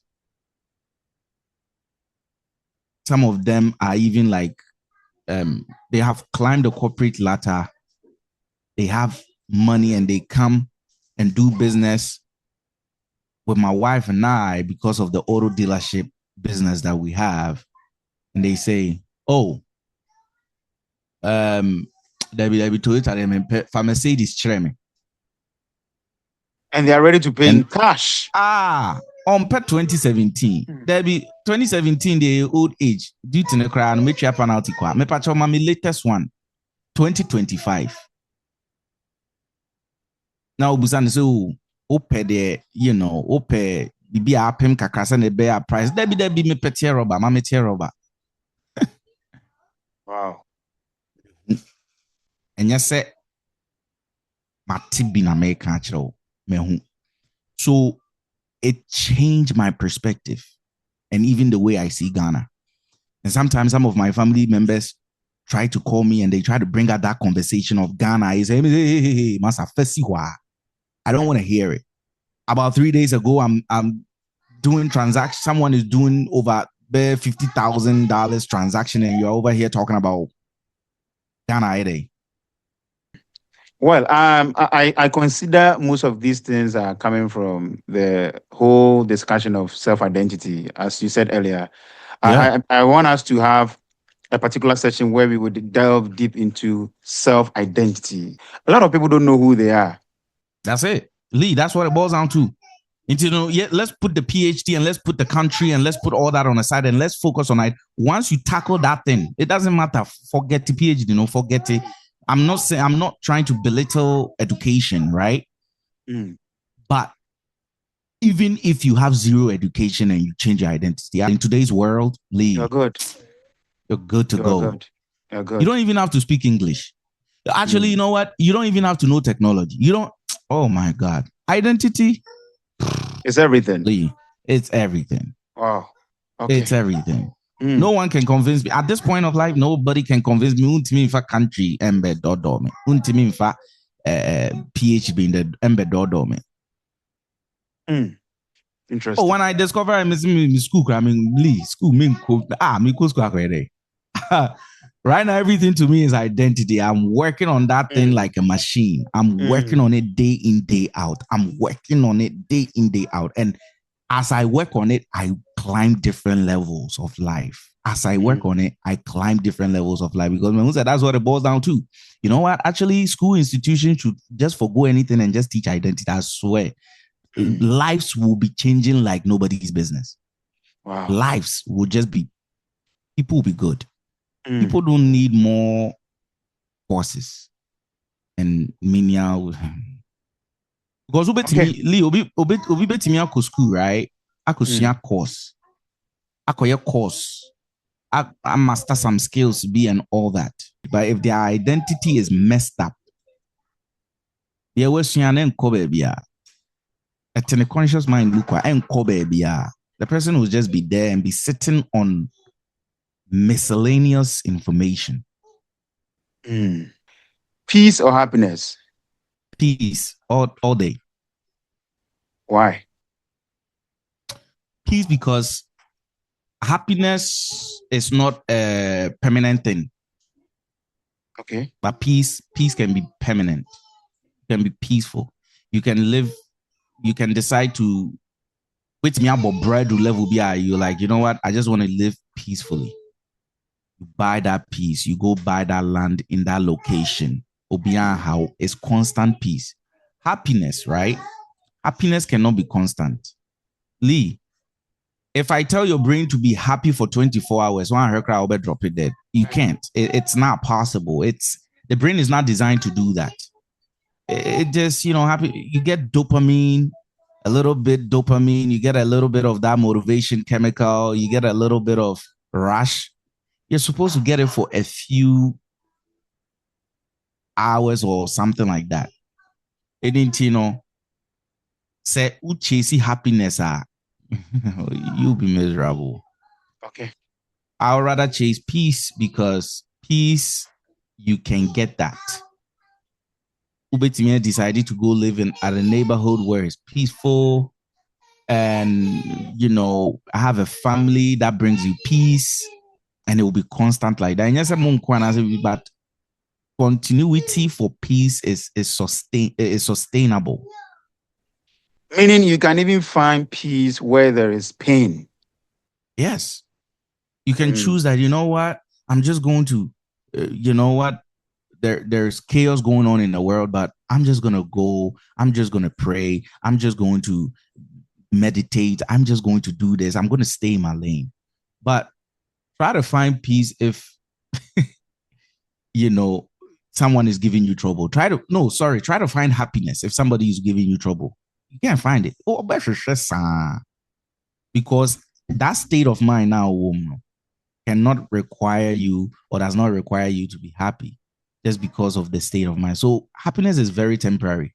You'll be chasing the wrong thing. To me, that's my opinion, by the way. It's not a statement anywhere. That's just my experience in life and what I believe, what I've come to believe.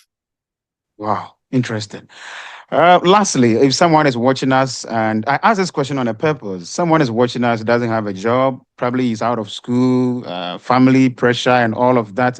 We need to encourage that life watching us.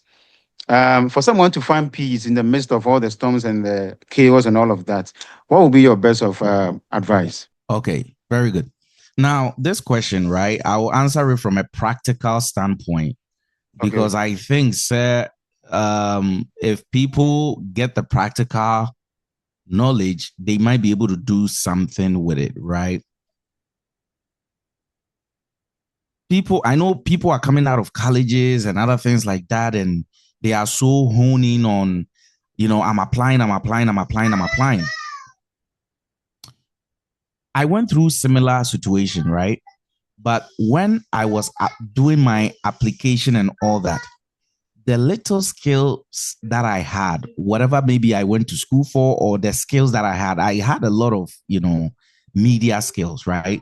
Graphic design and other things like that. You know what I did? Instead of me sitting there and waiting for a job to come to me, I went to the job. I started designing.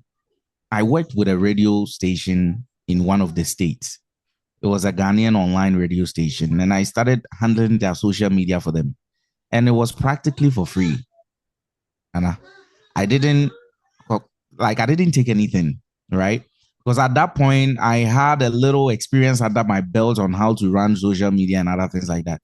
Do you know, if you are sitting home and you're watching me and let's say, for example, you have computer skills, do you know how many business owners are out there who are not computer savvy, or they are not technologically inclined, or whatever the case may be, right? That need help running social media. They might not have the budget for it. So, they will not say, hey, I'm hiring someone. But you can literally, practically, from my perspective, this is what I did, right? And it helped me tremendously. Remember, in the beginning of the conversation, I said that I was working in a factory, and at the end of the day, I ended up doing the career that I like. The career that I'm in now, or that I'm doing now, has brought me the lifestyle that I want. But it came from the volunteer work that I just volunteered myself for free to work for someone, to work for that radio station. And out of working for that radio station, there were some people, some business owners that used to host shows on that radio station. And they spotted me. They spot me putting my skills to work. They said, wow, this guy is good. And from there, they reached out to me. They say, hey, we know that you are a graphic designer. You can dabble around and do a couple of designs. We're trying to start our business. Can you build a brand, like a logo and a brand and everything for us? I said, yeah, sure. Why not? I didn't approach them with money. I didn't do anything. I just took the offer, right? And I went all in. And I went all in with everything that I got. I went all in for these couples. They were actually couples. And I did all that for them. Afterwards, they also got into a conversation with me. They say, young man, what do you do for a living? I started telling them what I do for a living. They said, no, you're too intelligent for that. What? Because at that time, I was just working a menial job. They said, no, you're too intelligent. You build a whole solid brand, graphic brand and logo and stuff for us. Look at the way you did it, the way you came up with it.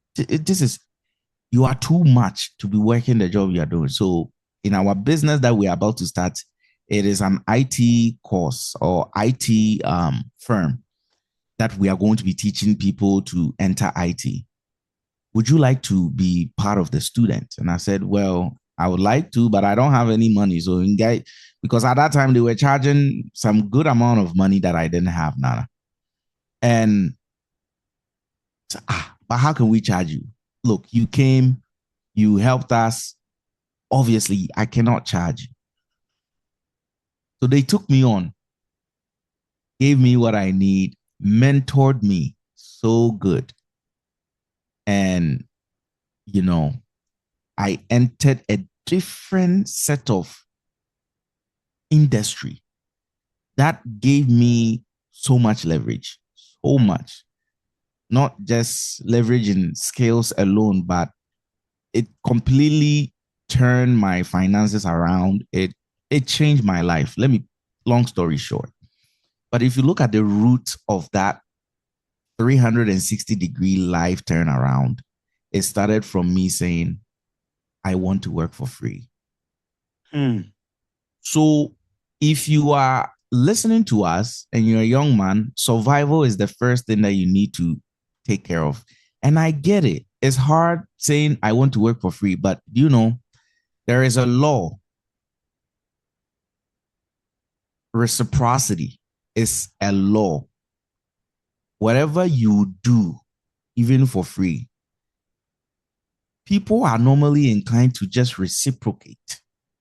Okay. They will return that favor to you one way or the other. You never do it for free. So whenever you go out there, you don't have a job and you keep applying, nobody is reaching out to you. That same company, reach out to them, find them on social media somewhere, Indeed, online, send them your resume and type in there, hey, I know I've applied this. I just want to put my skills to work. Free. And I want to work for free. I'm in the IT industry, right? Lee, someone used this technique and it worked right before my eyes. So in IT industry, the industry is very, very hard to get in this market era, right? Because, post-COVID, not a lot of companies are hiring, right?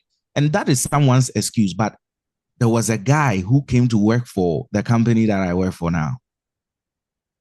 He applied, nobody minded him. Like nobody paid attention to him. And eventually he went on Indeed, messaged the CEO, the Chief Information Security Officer of our security field, IT security field. And he said, hey, my name is blah, blah, blah, blah. Here's my resume. I want to do internship and I don't want you guys to pay me. Meanwhile, the company that I work for, they pay interns. But this guy said, I know your intern program is not open yet. And if it was open, I would like to apply. But since it's not open, just let me come and work for free. This is a whole huge organizational with millions and millions of budget that this person is saying, I want to come and work for free. It blew my mind. I've never seen it anywhere. So this guy literally comes and starts hanging around us, picking on project, doing this. And then at the end of his internship, because they have to, we do like 6 months internship where I work and stuff like that. They right at the end of the 6 months internship, a position availed itself. And because this guy has been everywhere, on our team, he's working, picking up projects, working with people. His name is everywhere. The moment the position became open, he applied for it. One day I'm walking in the hallway. He's like, hey, guess what? I'm like, what's up, buddy? He said, I'm a permanent employee here. I got this role, and he was so happy. But that guy cracked into a door that people, maybe there are plenty of people who also applied, right? But he found a way. He found a crack through the door and he made it in. Yes, temporarily it was for free. The guy his transportation and everything, he took care of it. He put his last penny and dollar to it. But at the end of the day, it paid off for him.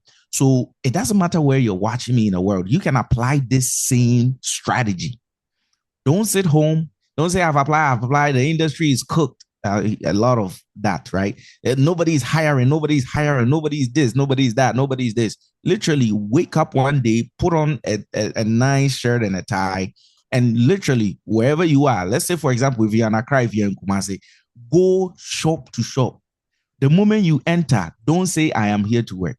Madam, this is my name. My name is this. I'm a graphic designer. I've actually checked you guys' social media. It seems like you guys need help. I know you guys are not hiring, but I want to work. I want to help. I want to help your brand because I see something that I think I can, a value that I think I can bring. Who will say no to that? Lee, tell me, who's going to say no to that? Which business owner is going to say no? I don't need your help. Everybody love free. But you see, the free air crack in the door. The law of reciprocity will come to play for you. Because the moment you're waking up, you're showing up, they're not paying you, guilt will enter their heart. They'll feel guilty. And once that guilt enters their heart, that's where your breakthrough comes. You see them on the phone. My baby wa hanum say na krano jedodo. Me hu ni su nipa da. Mum die nka me ni bibia me de be ma no but akosia wadwuma me hono mu ni position bi wo hono. Now the person is fighting for you. The law is working. A law is working on your behalf. Do so much good. Do so much good for someone. Someone can literally pick the strategy that we are giving them right now and apply it Monday. By Tuesday, they will be in an office. It's practical. Just like that. 100% practical. Go, be humble, work, pick up project, show your value. Show it so much to the point where it's like some of the employees that you even went there. Because sometimes they are even looking to kick someone out. But, you know, the hiring manager or whoever is hiring for that, they are tired. So they just keeping the person around. Because you cracked in and you're I'm not saying go in with the intention so someone can get fired, but because you went in and you prove yourself, they will see that, oh, Adjoa Kofi over there, Onya He, Moman in Kofi, for salary, this young man who just came and started really working hard and proving himself. Right? Literally, Lee, 10 people watching us can get a job, can literally get a job with this strategy. Wow. Wow. I did it. This thing that I'm saying, I did it myself. I've seen people do it and it works like magic. It works. The same radio station that I work for free, I found my opportunity. I found my breakthrough there because when I was working for free, some presenters saw me doing what I was doing. They thought, man, this guy is brilliant. He's talented. They started a business. They recruited me from that radio station. They changed my life because they gave me an education that elevated me to another level. Free. Wow. Don't let it fool you. Don't let the word free fool you. There is a reason why marketers and business salespeople use free. It's not because of anything. Wow. It works. It's a law. And while you are talking, I could feel that there are a lot of people watching us who are brilliant, talented, skillful. They have all it takes to be in a position where they are working and they are, deploying their skill. But the only thing limiting them is that they feel the only way to get access to a place is to write an application letter. Meanwhile, this Masterclass 101. Yeah, all they know is just apply. Then change your strategy. You go apply tire. Change your strategy. Change your strategy. Me say, Lee, Okona mama say, oh, you here will be our house. Say, madam, no problem. Can I sweep the front here. I just want to come and sweep every morning and go. Wow. And literally, so what take your broom, go sweep that section. Maame ne beba no abepra ho na ukofie. Obebe bia no abepra ho na ukofie. Boom, you have just put that thing in their mind. The guilt enters their hearts. Now they have to do something for you in return. Oh, honum sa won so afro. Hana obepra no. O de start adwuma. Why my bo position bi atoko ama by force. Obebo position now. Wow. If there's nothing you picked up out of this whole conversation, this particular part of the conversation, it's a good mind. Just apply it on Monday morning and come back to this same particular channel and then give a testimony. Yeah. And I'm sure a lot of people are going to come out with a lot of testimony applying this particular strategy. Oh, yes. Pick the industry you want. It doesn't matter. Any industry, they need help. They just probably don't have the budget for it. But help, you know, the old boy they need. They need someone to even come take notes, keke. You just go, send them the message. If they don't respond, go there physically. Who do all my receptionist? You know, say I'm go research who the CEO, the owner is. I'm here to talk with Lee. Do you have an appointment? Or say yes, I do. Lee pieba and Master Lee. With them, I'm in catchy. Master my applies I'm a bread. With them, I'm be there. What happy am I? Be out. Obe mama pra. This is my skills. My resume. Just give me a call. I'm not looking for money. I just want to put my skills to work. I can do this. I'm a graphic designer. I can edit. I can this. This is what I went to school for. I'm not worried about money. I just want to, I'm so hungry to put my skills to work so I can sharpen my skills. Or shows, you know where this strategy, Think and Grow Rich, right? By Napoleon Hill, talks about this thing in that book too as well. Right? So why do you think most people, especially in our part of the world, find it very difficult when they know all the odds are against them? Meanwhile, they are skillful, they are talented. But the only thing is they don't feel comfortable, offering their service for free in return for something huge in the future. Why do you think this mentality has crippled in this particular generation?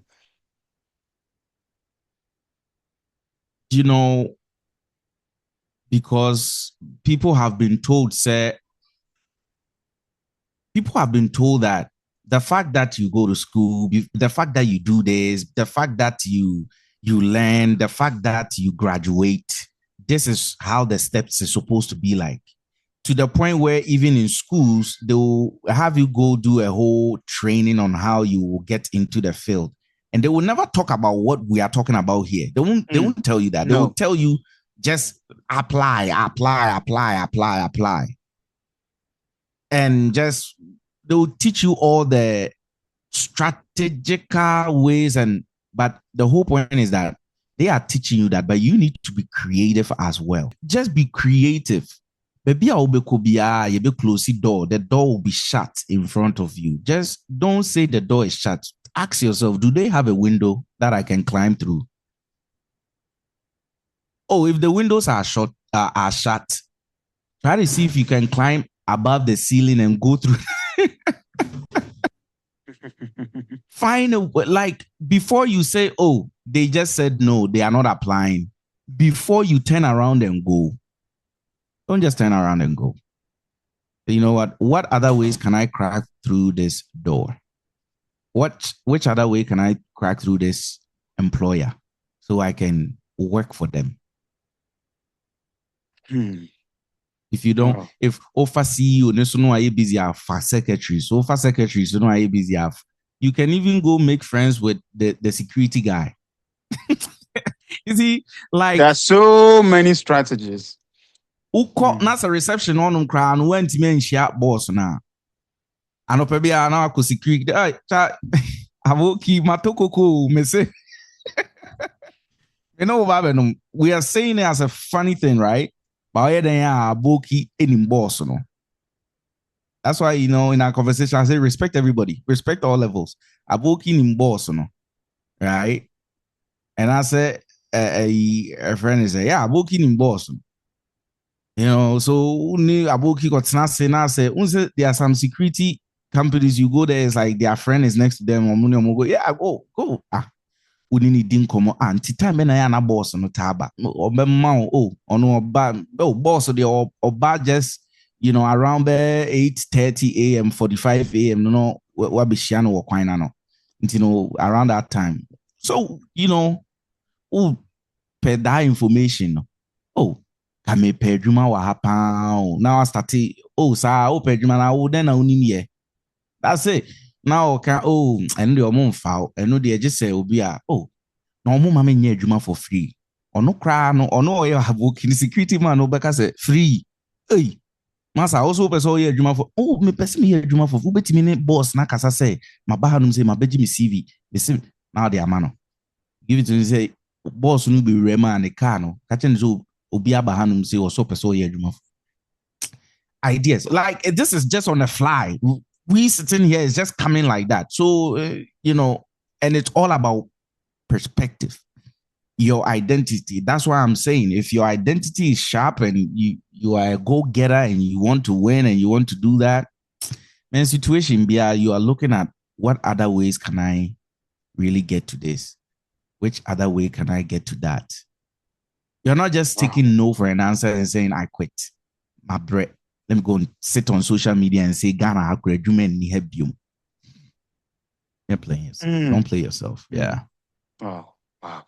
Thank you. And the people, Nana, the people that are going to also say, well, hey, men have been compared you man, I'm family, misikanya and your for free. You are using it for free anyways. You are buying bundles to nonsense comment on people's posts anyways. You are taking transportation to useless places that is not bringing you any value anyways. Until last now, would they hear all these runs, would they hear all these movements? And I didn't know at least at the end of the day, that one is going to bring you value. Wow. In return. Interesting. Yeah. Interesting. Yeah. Wow. Thank you so much, sir, for your time. I'm really grateful for coming on this session. As I said earlier, we'll be having more of this discussion. And while you were giving us this practical strategy for people who have graduated from senior high school, university, and then they are looking for jobs, writing applications letters here and there, they are not getting, and then they are fed up. Yeah. They are fed up. So I believe that going forward in our subsequent conversations, we have to be doing more practical-based teachings. I mean, some things that people are tired of motivation. So they need practical. The motivation is not the problem. The motivator is the problem. Okay. All right. The motivator can be a problem. Yes. The person motivating you, it can just be a textbook thing that they are just giving to. It's not really practical to them. They haven't really experienced what they are talking about. They are just a presenter. They've learned presentation skills. No, I can't do pay the amount. Right. We just need a people who have talked the talk, walked the walk, and really spew how the journey is like to people. So that's basically what it boils down to. Wow. Interesting. Any last message out there for the world, or you would want us to just say bye-bye to our audience? What I will say is, you see this thing that you just watched, right? Now you feel motivated. You want to do things. That feeling, that inner feeling, you need to get more of that. So keep on watching Lee. The people that he's bringing on board, keep on tuning into this channel. It's not like I'm promoting, because what he's doing is significant. What he's doing, he's giving voices to people who, let's say, have walked the walk, talked the talk, and they are passing this information down, right? Because for a very long time, Lee, one of the things that near lucky or Ghana is this: the people, sorry to say, about going to the grave, leaving their knowledge behind. We didn't have that, right? We didn't have that. we have this notion of, say, yeah, but let's forget all that and leave it behind. They say success leave clues. Let's leave the clues behind so that people, when they get here, when they come on YouTube and they search for Lee's podcast and they come and they see some conversation like what we're having, they can get 1 or 2 cents out of it and say, you know what he just said, let me go and try to apply it. You see, said now the person applies it, boom, it works. Okay, obisoso banano it will lead podcast so on the Life University podcast, and it happened, right? University of Life, right? That's what it is. Sure. University of Life, yes. University of Life podcast, and I heard this, and it worked, and it worked for me, right? So stay tuned. My last word is stay hooked. Because you see, this information is similar to picking up a book and reading a whole book. This can literally be a whole book, what we just did here, Lee. Right? It can be a whole book, but now you just consume it in visuals and video, and it's just amazing. Keep on doing. The more you keep listening and watching some of these videos, enough with the didino. Enough with the choka, enough with that, enough with the gossip, enough with the conconsa, enough with the enyoma and several life that you are investing your time in. Oh, we want sema ba me ko can be almost say later azigi bia ba me ko pe bia. Keep on going and keep on throwing your life away. Instead of you as a young man, maybe I feel you're trying to better your life and all that. Instead of you to be investing your time and your resources in such podcast and information and intelligence, what they call pazigi. So stay wise. Oh, thank you so much. So for those of us who were able to join us, I believe that a lot of people are going to come out with so many testimonies from this particular strategy that you just laid out. And I believe that whoever watched this podcast and enjoyed to the end of it, if you want to see Mr. Reinhard Koomson back on this podcast, just let us know in the comment section so that we bring him back next week. Thank you so much, sir, for your time. I'm grateful. Yes, sir. See you again. Lee, hey, what for the time?